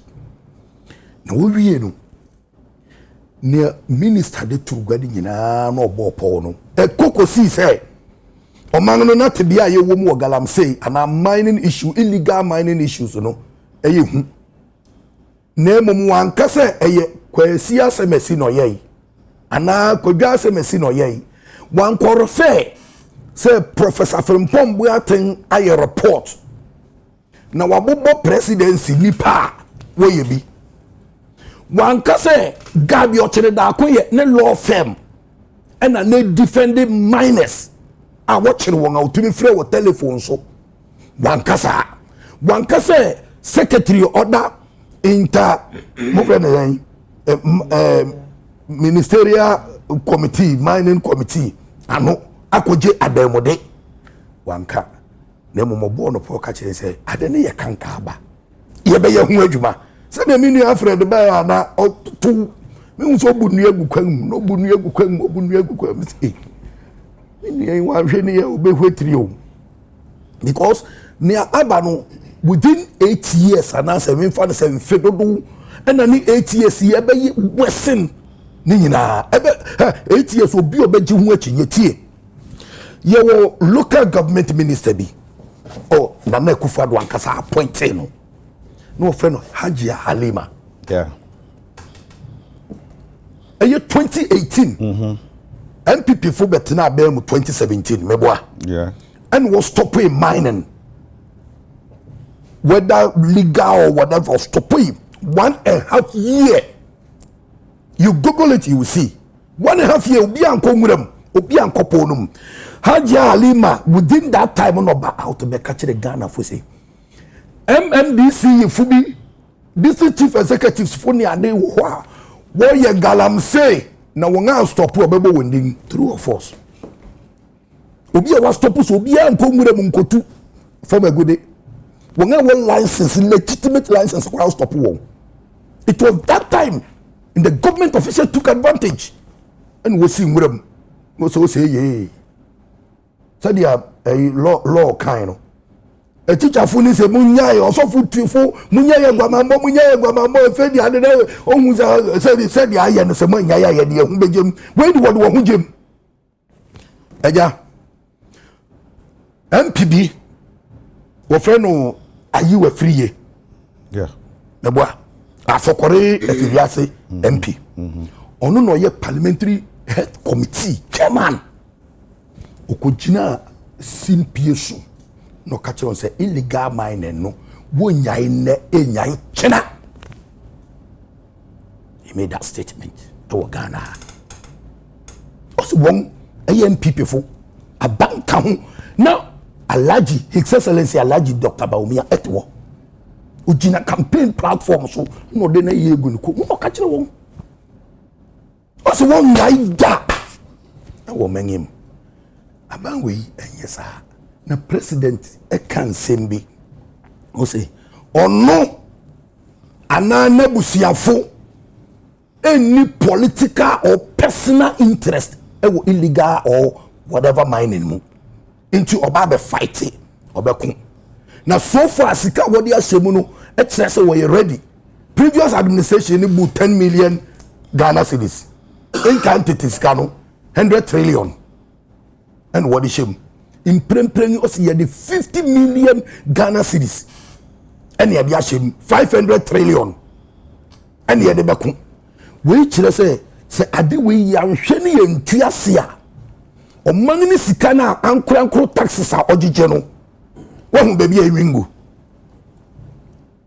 wahun baby a yeto sai sika ni gu wo mra mo frati enuase ne woni classroom a wo besuade aja adia ye pese ye ka na president e dia hye Ghana man nyina nkuran na odi ahye wonde ne say ye the measures bi atoto kwa meja mebo ba mienu miensa bi yeah na meja okay on said yet no measures no odi atokwa ne mo say one adia ba yi peso ye pa ne say enipa ye mining e wo nsu mom ene ye nkwa birintumun e ye red zone e ye security zone, nobody should step there obebra eninti o mampani o twam His Excellency Nana Akufo-Addo ene MPP amanyoku bo modern de emrako parliament ekoka say obia wo Ghana tiru ne party fo ebetumi age license akomine wo forest mu kwa brentu 288 ne wo Ghana obo modern de 44 ema wons wo mine wo 44 and will destroy no 9 out of 44 near red zone you can't even step there 9 akoron abanyi bai wa bomodin secured o secured two woman enkofo no san kofa biem and aban say there be say ye anya na sa measures aye dia na say ye beko won reclaim according to Kanabu Anra so utie na also won to me reclaim sa e no won take over. Yeah. Now what they are going to do, they say measures are banned there to go and say, well, by a permanent base, I'm a military and anonymous when the police for national security and immigration and forestry for Aquaco Bay, a base war. Now, dear, why any 7 regional ayina warrior mine and new woman. We're not to so they about 21 zones. Now, 21 zones, send your baby, Kuma, no, what the Nipako Bohumbanga, will not to me. Abohun bango bien to me fa enchen baby ma na saa 21 zones no wo be di permanent security personnel ekwa kogu a obia ntumi nsi wo na wo bade a asema kennel bo akan ni o say ho de wo bade a na chese wakotu chewa ene no ma eno no nyu bi dokumentwi e bo asiako ene ode ne tigi a kyerema eno achi no ene wo ka blue water guide lands minister kan ema president beto aso eja o say 1000 ene ya fa won na eya na ebiri mu say blue water guide kada say na wo so wo yellow and now me na o kasa eja wo de wonim Ghana pa because mining areas in watching wasa amanfi kurobi wo wonim kurobi a wo frɛ no wasa japa eja bacho eja wonim wasa japa matit kurodi ba wasa kurodi be wonko woda wo e wona wona ma na wo ye mining wo ka kwa ho no and now me na o kasa yi and now me na o kasa yi ye de blue water guard for no abomodinga wure mu se nkrofo a no wo ye mining wo ho no fiti last eyi ni nyina wonim won and won tutu pit ni won abandon woni ho but blue water guards fu yeto mi abomodinga ko hu nkrofo no akokire military akire 9-4 ema won akwa won ema won agree I will forward the video to you answer the be pon we show ema yakochi san nkrofo ni nyina aba back ema won accept agree they are reclaiming the land and na me no ka say machines so a we reclaim land de nyina wotutu wo kwa ho no that is the infaso e wo blue water guards for no na president say na wotu wa woni adwuma inti wo ma 1500 Ghana every month upon wotutu ni senate ni bibia wie no sika o de kofie ni because not wa oni adwuma is about 1000 and okay say every year we spend about 18,180 billion cedis e wo ho na wo be recruit more blue water guards eja ye wie no asema president kan say if yensu ano no kware ni ye wo heavy metals wo mu e affect ye nuan a ye di me na wuti wei me nim da kwa ye be kwa yi wo kuro bi so ye tutu kwan insu a obenum wo ho wonim ubebo ho banga kosi da ben na unua kuro fi wo even wo de aduan ba agbogbo hia say won a ye no won mpatam no wokoto e wa agbogbo hia no wo beto ma ye e wo baby ayete wo beto tomatoes wo beto meko nti sa heavy metals na won suru mu nyina no enne oso won abomodia etu anamon ekwakofa machine biaba a ebetumi assault a metals na ide afi sunum eni ti so hwe ya EPA boss kura ekasai oso won etu sa anamon nyina na emom sese di aka yesika. Why should we sit down to the extent say ye be ye wenya na the tiane say ahogwon so na wo ho bebre sa wo we nyina no ye betumi omo ye minim ana pese bi so wadi bi na anoba hye dodo omo ye wudifo a ya mam kon be wuram hwe China fo dia ye omo side no omo send just like that say on fanya nsa bi anto ho na ye tete wona say nipa no be say owia no muko mukrom na ye tia na ye huna mane na sabio eye no kware say sa nkrofo ni nyina no me hu say okay the phone is mama your 20 minutes ye be kan somfoforo me mere no me bo ne taw hu say sa wo asema o kan nyina no obi bisa sa question am say Dr. Solomon Owusu of US buy o say denti ne ye kire sa nkrofo ya ye want to play muko na Ghana ni de ye prosecute no ha na menim say mara na kasa no won act 2501 na replace 2462 no aye ba be repeal 14th year be ko parliament ni repeal sa mra ni nyina wom e be hu say say ye prosecutors and crofo ni nyina 14th ye ntise obi obehye bo say there will be no haircut okay na ye eja ma make us be chiro for honestly 1 minute o ra sheme sa na ma chawa wada roma eja asem ba ko a ewo mo ni say measures no ebi ni sa responsible community mining and say one mine move from say miners na wo bososo no new month mo na e no community mining MPP responsible I said responsible cooperative mining yes MPP then community mining yeah they responsible na ne woman ni say san crofo nyina no ya ko big miners no wo obi wo about 200 acres of mining land ni bi wo ha ontumi yusu nti abane no won akokam won agree ebi mu ko atwa bi ama yen eno na Dr. Mane Buama and Mutala, the late Wakako Commission, Wakako Lanchi, and Asato. It's in the Krakran saying the Krakran saying San Crofin in our illegal mine no. Yabema boom, one actor one say, Yamoma Sase. Now we are Saseno. Nefe you suwa ne forest or horo. Ye bani mu se bia say we hold you responsible. And you know the community mine in Korea na MP before the coach Ebi Dumasiya. Then su kama 2023 mo de call in so ya support ayon bibi enyi. Enye bia. Enu bia na me catch say even 9 months aye de abey. Say result no wehu. E wo mu se nsu e wo Ghana nyina ni ntew ye. But I can mention not less than 10 ewa ha. Okay. Eni atew. Wo say na stability level no. I was through, and now I know say a drop. It's more or buying about. I spend so much time on this issue. You say a very critical issue. Say I'm sure to one among candidates. Say canon. You discuss with company as well. I think say and your bad. This say never be brio. But you beko and some for froso. Na yet you in your bre. Na yet you know so question say oh wa. You share food in any say you be to me the home come. You're 25. Me pacho your 25 minutes. Me pacho your 25 minutes. Until we go straight to, according to it, will be a 5 minutes. Any the back as some me chama 25 will be 5 ba near Yapon. Eti yakasa be kwechira. Ya beka obia be uyi anu a wo so be yi anu we yi anu okoba obesan yi anu ya bre na di adwuma. Baby 5 minutes yes one. Me da se. Me 5 minutes. 5 minutes am de maba no. Mo party no this yes disciplinary committee aton sa frame pay for me no. I mean now say a big week on the party no more. Chairman Abronye and chairman to me. Chairman Abronye so I already say my friend Obeko na de so ko bia no kakoka. Na ayesenia and watching no ebinom so one video bia me share baby. One guy at say different TV station. Aye mo party paying for be TV station. Na so more can I say ono the penny station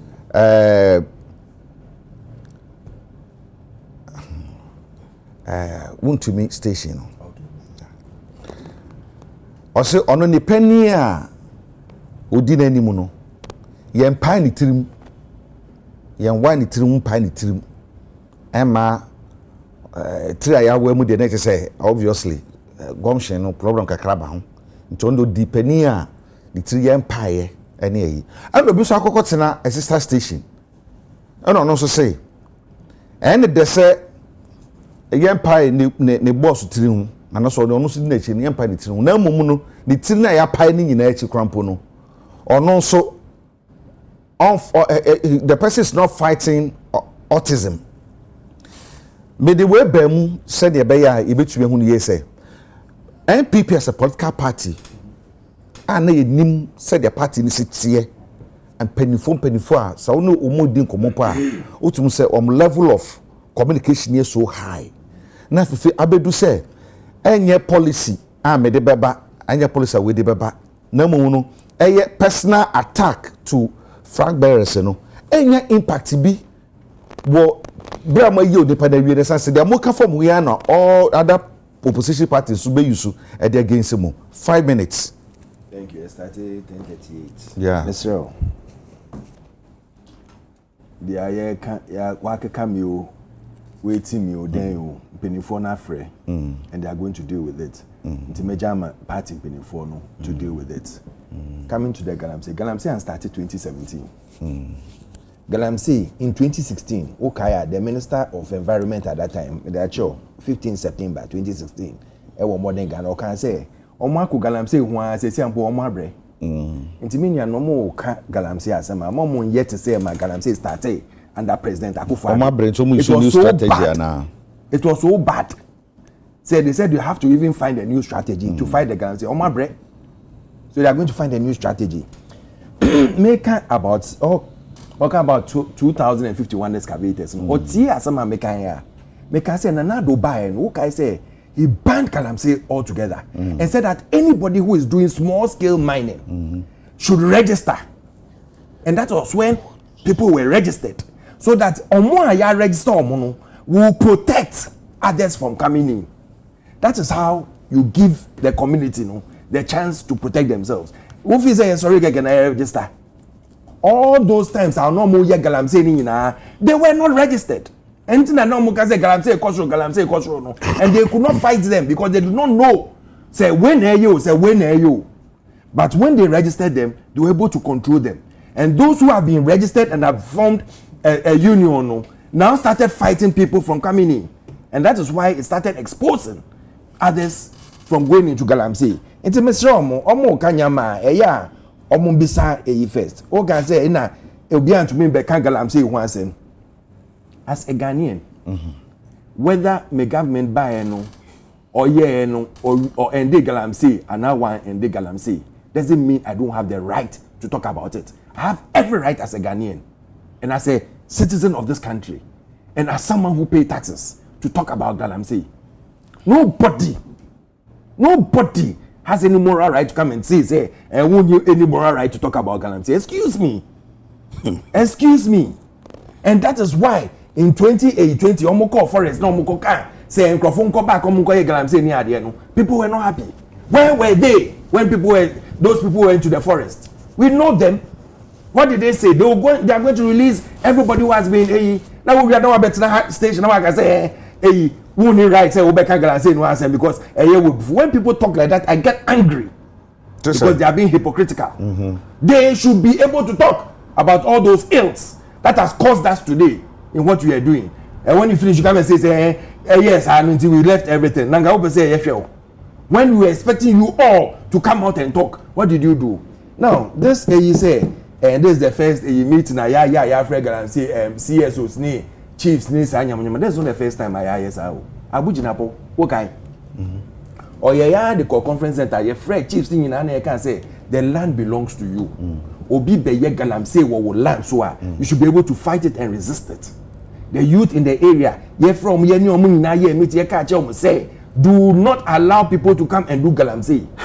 I am stating, and I will state again, say they have used various forms in fighting this galamsey. All the government needs to do is to sit down and see all the ways you say registering excavators, burning excavators, using this guards at the water bodies. Sit down and take a correct and pragmatic approach. And that is in fighting galamsey. And that is making sure that the people who you have registered and are involved will protect their environment, their environs. That is the only way you can get the people to make sure that others will not come in. Because whoever will say we jack up for it, he's paying for it, and anything that goes wrong comes to him first, comes to the community, comes to the chief, comes to the DC. All those people are involved. So if anything untoward happens, one of them will move first, and that is how you can start a fight. We've done so many other things, and all that you are doing are things that you repair. The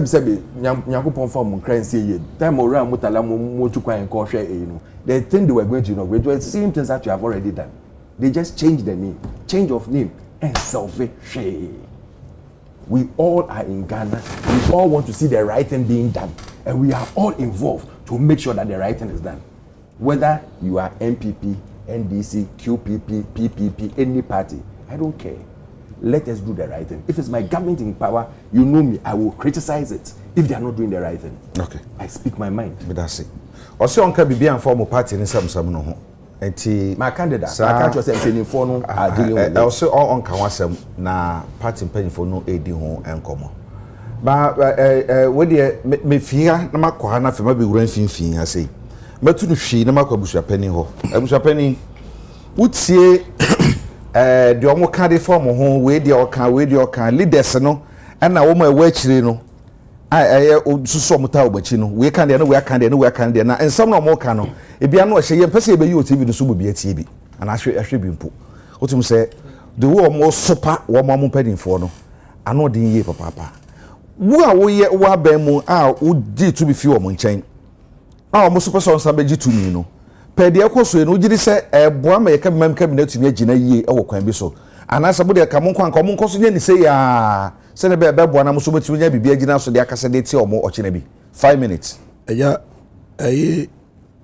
enra nhia wi Catholic bishop for no other organization eka asem bi kire mampani say enye nra na nanka wonim say galamsey fight no wongatumi aye humbribi say into wope updates if they can do it weekly or kind or say weekly and monthly crank wope one more update into and also important say mampani they will consider it na young founder of Reno, the late Jerry John Lawrence, flight lieutenant. Or can't say me. Or say you can never buy a weapon and give it to your enemy. It's not done anywhere.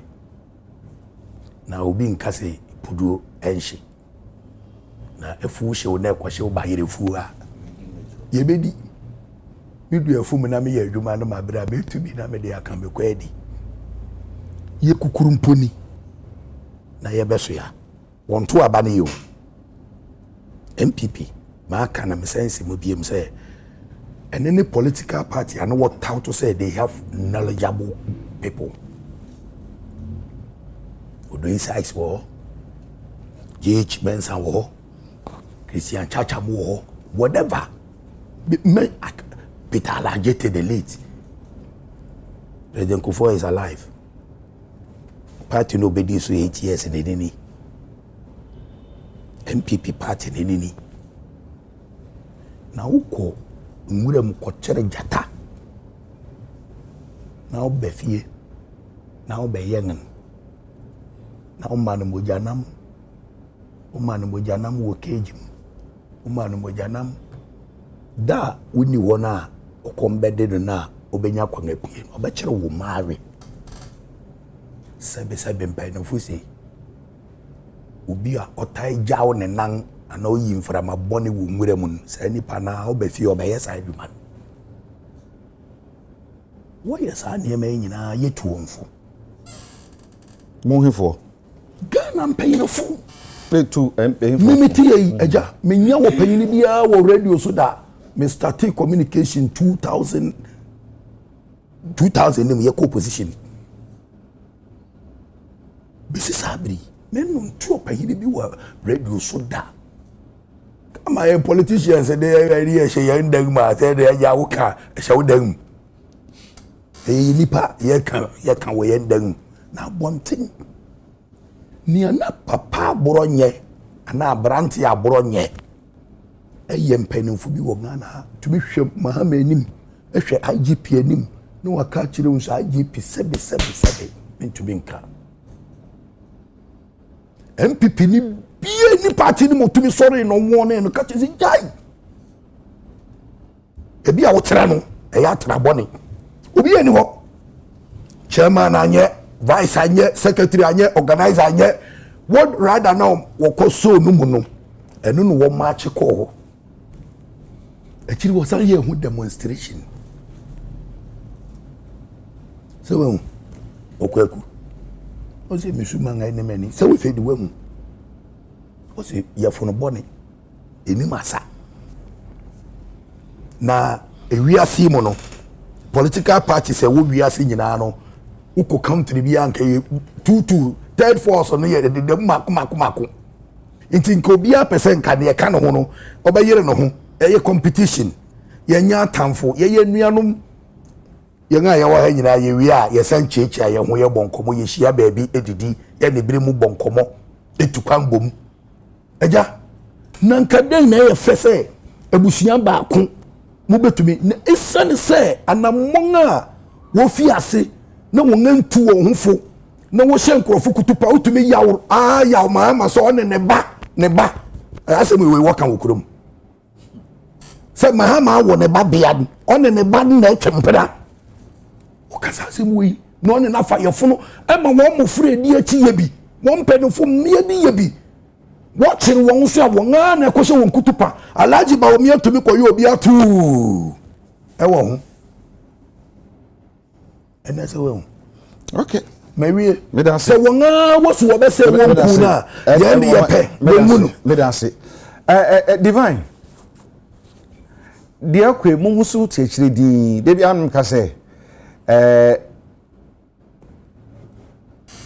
na pese bi medie mfatu bi ano bɛ hye dodo nia kwe atemdidie sopa mo ho ensɛm ne bi wɔ ha wo sɛ kokwa mu mpo anka wonka ho hwe na mo no ye ka na mara beto social media nye nipa ba ko pɛ de bɛhwɛ wiase nyinaa ebehu no nipa na woni ne kasa so obusua ni woni na wabusua kuruma ko nya na atɔ na mopre enti wo sopa no e kan sɛ manya fa no ho no wo kyerɛ bi saa asɛm na wo kan no ɛbɛyɛ adeɛ bi ɛda wo bi bɛsa fasa bɔkorɔ na ato ɛde abɔ waa deɛ kɔ so hunu ne san 5 minutes But me woman me 3 minutes. Oh, that on record. We used to 5. Me started 48.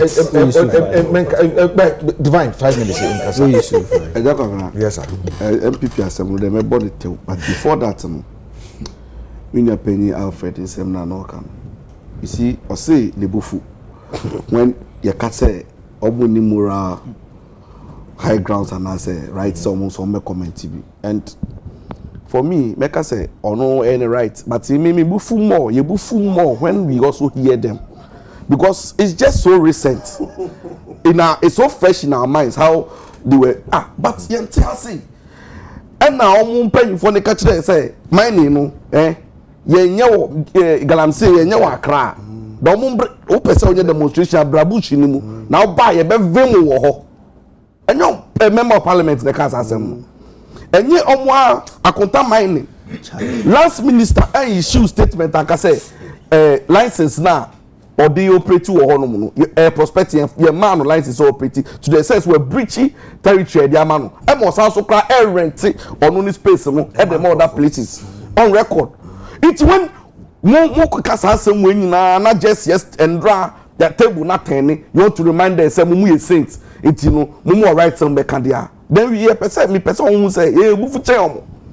Inti no, omusem na omuke candidate. Enya ade a ye de beto yi. But Agya Kwabena. Yes, sir. When him say, by virtue of the fact say, so when him say, because of my position in the Danish Liberal Democracy Program as an international election observer, unse me to come call places be. For instance, Oko South Africa. Oko Jubega. So who said yeah, I'm with the mining, or my responsible mining, a developer South Africa. No? Yeah. I think say it's a serious amount. But baby no. The same way I was in Congo. Share who say it's a very rebel state. A very rebel state. Once and we are discussing the proliferation of small arms. They see I don't say a tuna war. Even saying those galamsey areas in na nye de omo dey be fighting you omo agasa omo rival groups and na we ba we tumi come akọ ambushi na waje na we I say and obi e declare space okọ Congo airport do managing do managing even saying road no and ku timi gina hono mo flight no ye be catch us at 9 o'clock when so better to you say nkoko fro bi so ma be fa flight din tie nko mu hold on maybe and the next 3 days like the place is in like total disarray, anarchy, and we don't have to wait na ye mbambedu sample pensua obia eye de ope okay me de hono be si na MPP assembly de hwe meka say sisi opanyin ni fie obi aye de ope me kai those days are me start say me Dr. Ndumu here juma na every Christmas be aye so mami e the invitation cards go around now one of the microphone me share on several occasions I be say 2 people papa is it Kojon Pieni enyem Pieni economists no yeah. Ena papa we GH Mensa. Yeah. Hwe o hwe the caliber Kwame Pieni. O hwe the caliber Pieni me ada la Pieni. So o hwe the caliber omu ayi nyansa ne the way omu biebu na. Mimi so nyina me papa na remember Kufuor 20 ayi. Ye to abana Kufuor ndum bi de amaka se mo bi otie mi bia. Omu the one Kufuor yeah, Kufuor Ghana nchebo we satime no ye masa anyum no so a na ye boss in something na hwe mpanyifo na ebegina hono mu na mbapa de bia be copy sec no no catch me say suade never yet to say sankrofo way so there was like anytime there many opportunity bia me show mo omo ye nkrofo I look up to and now me no can say penny be na ofie nkrofo you want to look up to them nkrofo yo omo bona ma yin say say mo okay some of the things they say see me MPP ni say be prediasa there are certain individuals who no more me be wu say me from say omo ye chairman of our party because it's some omo keke ever like imagine say koto about obi ose onu wako school ohosu ehu no ese onu ohwe wani nkra na wani munye ne from power sem ko betumi ayudin afi krata ho mo the phone call keke asam gasi o ose onu obe disenfranchise o onu otini room onu mo or the text message keke be yudin otumi ba no akan we and see I don't know how all of a sudden the party ni be wie say ya enunyam ni mu bio sabi o enunyam ni MPP mu bio enunyam ni onim enunyam ni mu no is because sisi ano sabi o ade anka akola ye ofie a ye twe ho fie ho because e ferry sem no enu na akola no ya ye embrace no ne ye na wa tu sabi o okodi na nsemhunu e wa abonten a sawo mba ma ye mbo kechire ma woto ndi nka okay but we mu no obeba ne ama ne kechire ma ne to ne di nachi e so mu omu yi omu ho fi ho sa suban kasa tantan ne ama mu yi but we ni mbadwa ne fire by ho obia yi okay no obia nya sika enti obia eye diopo obia fo obia nya hwi tu hwa omu kwa kwatia no we ma ne bag so no ne girlfriend fa ha omu kofa hotel ja bia ka no bebre sa go tell us na me ni hobi ntimi nka bi ma ne nya yi say set on so kasa so abre o ka sem bi say say akwada di bone abonten a oba fie a busuro kwasa do wani ase ni so oba fie be bi say de na akwa abonten na say no odi sunu ba ye na ne mama ne papa babo so adu ekiri moni adwuma na ha na sa na hunu no semanu yo Agya Kwabena ame se nsema ye di hu nkomo yi enye ade ese ye na asem Ghana daache nkomo a bese ye hwe no not on MPP NDC na daache on se senior kasa no obonkrofo bi din ohun omo na de ehye ninkura ne se opese oyese won say ya hwe mental hwe social media mpem bebre but bebre a me social media the other one TikTok na me hwe me ho all of you Agya Kwabena so abre we asi so o ma ju so mo na so mo kwese Agya o hwe de obi eka obi ho Ghana ha no waka obi wa brochire no waka na o hwe nsema sebe se nipa na sema a oka no enye se wo bi se na owo ho adanse ebio na eya ne ha mi nyina ne se yetumi di nipa no poko court na no so sa asem na waka na oni adanse na take be 4 years 5 years because waba be say nipa ni din wa wie and na yetumi bie omo u social media obi ye ne de no the TV aye den asoso enti omma UTV mekasa na waka say ha na woman nkasa ha no kasa na ho nti abeka say on twinsan enti ono aye ne de Facebook ono aye ne de YouTube na watena se waso light ya see so na wakasa any angle at all points sabe mbisa me ho say Ghana ye da achene tsen na ye wi a we mo ye mpanyinfo a ankasabe ye looking up to them models na ye mpio obi looking up to them either for good or for bad if we say omo ye leaders to say ye nua ye bo ni din abro ye o we na o ye lawyer ni onye lawyer bi mbacho Okay, onye lawyer ni on. Want to be a lawyer. He is not a lawyer. practicing. But not practicing. Ono dia ono dia osia. Mo yes you bi. Na yentimi fa ko ba bia no bi no wo ye. Enti ti say osia yan kan sa Agya Kwabena ye we kuakuo bi wo hoduma say wo ye member and now person wo ye member enuoma bi wo ho a ye hu as a trait e wo ho correct me twi unsen say bibi we wo ya na bibi we ensem fata na mehwe ensem a oka at any angle say we ye sofo obekan bi a kire we ye president obekan bi a kire we ye hwan obekan bi a kire na okasa mahebe 2 3 4 times I am say into oduru dan mu a e de ankomo no mu di eja eto da bi a kwa bonten ye di nkomo ye beduru fia na America say ene de wasem ya wo kan ye The one come ye. Onwo say wo kura wo ato Me ba to be test me wa. enti me bisa me ho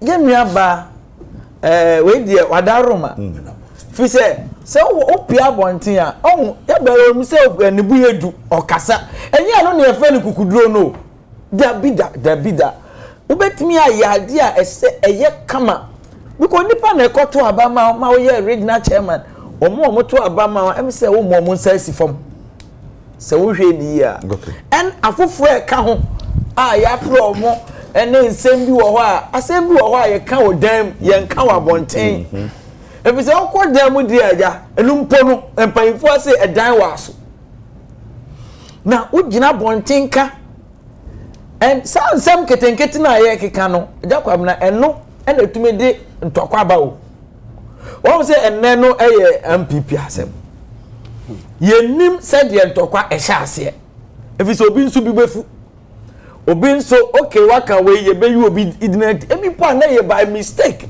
na enye intentional ba wasem a waka enenti no se twechna obi a we ye pa na wabo afa ho and I think it's a all right MPP as a party omo for omo nansi form say even national chairman kra no yetumi tu omu firi so a na regional chairman me na say o sin ya say ko tumi ni firi ho a na nye yawo ya sori so be sima nan na enum ntamu no bibisa say osabi de twade ato ho politics is about ideas idea ba kwa na me nimu MPP ho pa ne say say MPP for nimudi for MPP for lawyer for and obi a lawyer ni bia nso no okasa oye measured o me na no nka bibia keke but say no sack trait na wo mo ho ana ye di ho mo ho no me nka say eko ebinumu deviate na mo niam a wo mo eye no na bia me ka say obi betumi atina mo pre wo de odi na chi pre eno obi so pre na to ko gina ba bi ka say wo de o boss ane ne adwuma no ye mpa ne ditirim enwa empa ne tirimu ema na adwene entochema wo enti onu so se okay ya pa na meta na adwene ya pa ne tirimu kora no a na adwene ye adwuma o hyebo wodi so achi obi a ono so oko o yarfo o pray or fight against autism. You can just imagine. Yeah, no. What is the MPP? No, because omo bo omo ho. Wo mo pedi for na aye din I say wo ma kwan na wo mo kase kwe invite omo bia o. Wo ma me do omo example. And wo social media TikTok na sifo nyina na omo kan sama wo bi no. Ye invite wo mo. What is that trait and it's that trend you omo kwe no. 5 minutes. I think that I can't openly my own voting history, and sometimes some Alfred and other communicators should understand. Sebi, when you're about Chroma, it takes more than your core party people. Yes, right? And sometimes you do a lot more disservice for your party. In suggesting certain things. Sebi, ubufu because